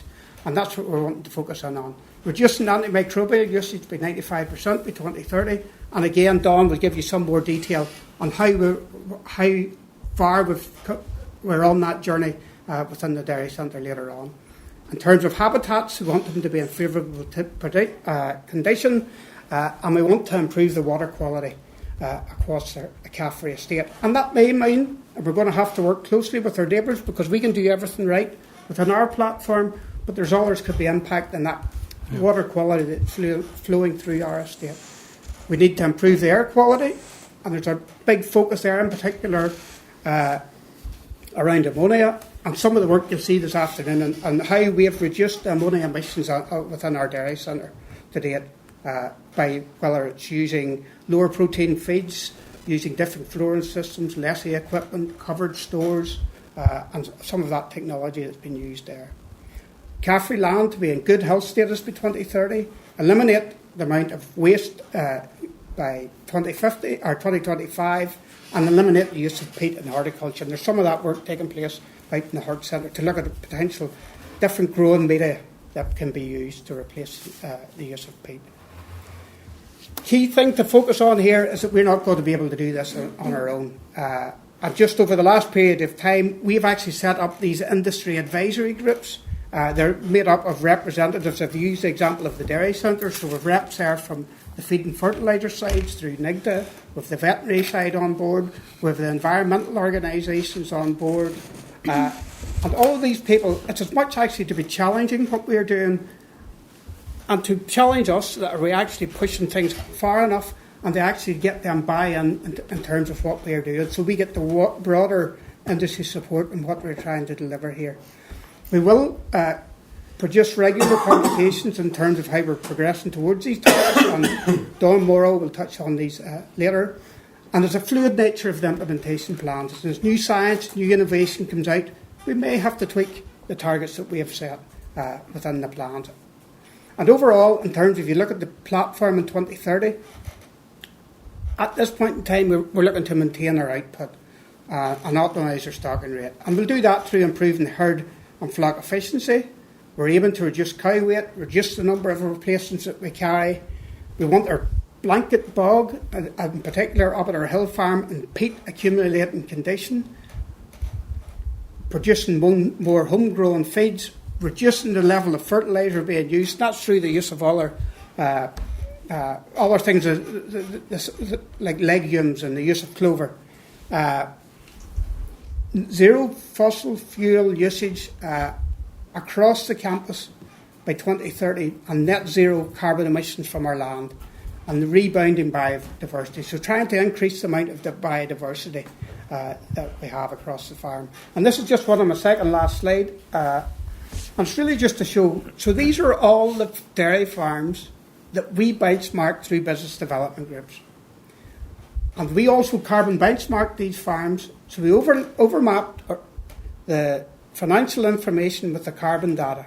And what this shows is that those farms at the top 25% have a lower carbon emission than the bottom 25%. So the farms with the highest financial performance are actually the lower carbon emissions. So if you compare that across two farms producing 1 million litres of milk, the difference that means is that those in the top 25% have about 400 tonnes less carbon emissions than those in the bottom 25%. So it shows the great link is between technical efficiency and delivering on the environment piece as well in terms of carbon emissions. So it's just one slide that I wanted to demonstrate to you. Okay, Michael, so That's me. That's it. And apologies for rushing through it quite quickly because I know we're. No, we appreciate that. I'm a bit reluctant, John, because we're rushing, but I'll take Okay, if you need to, it's okay. I can ask on the move. If you want to do it in public there now, go ahead and take one A question. very quick one then. Mindful of your proximity to the 6 Mile water, for example. I'm assuming water quality issues would be combined with the work that you're doing and the teaching that's going on to show the impacts that there could be, to the river down the road, and also the loch that it flows into, also down the road. Oh, well, absolutely. Yeah. In terms of demonstrating that good practice, and just quite recently, well, back in the autumn, we actually held an event here around that whole area of nutrient management and how that potential to impact on water quality, but trying to demonstrate best practice. Okay, thank you. Thanks, Paul. Okay, Martin and Paul, thank you very much, and thanks for the welcome here today and hosting us as well. It's very much appreciated, and we're thinking of coming here actually every week. Yeah. So if we number ourselves with you. Yeah, I'm fully in agreement with that for various reasons. But look, we have a very small bit of business here to do, just, but I'm wondering, timings, how are we for timings at the moment?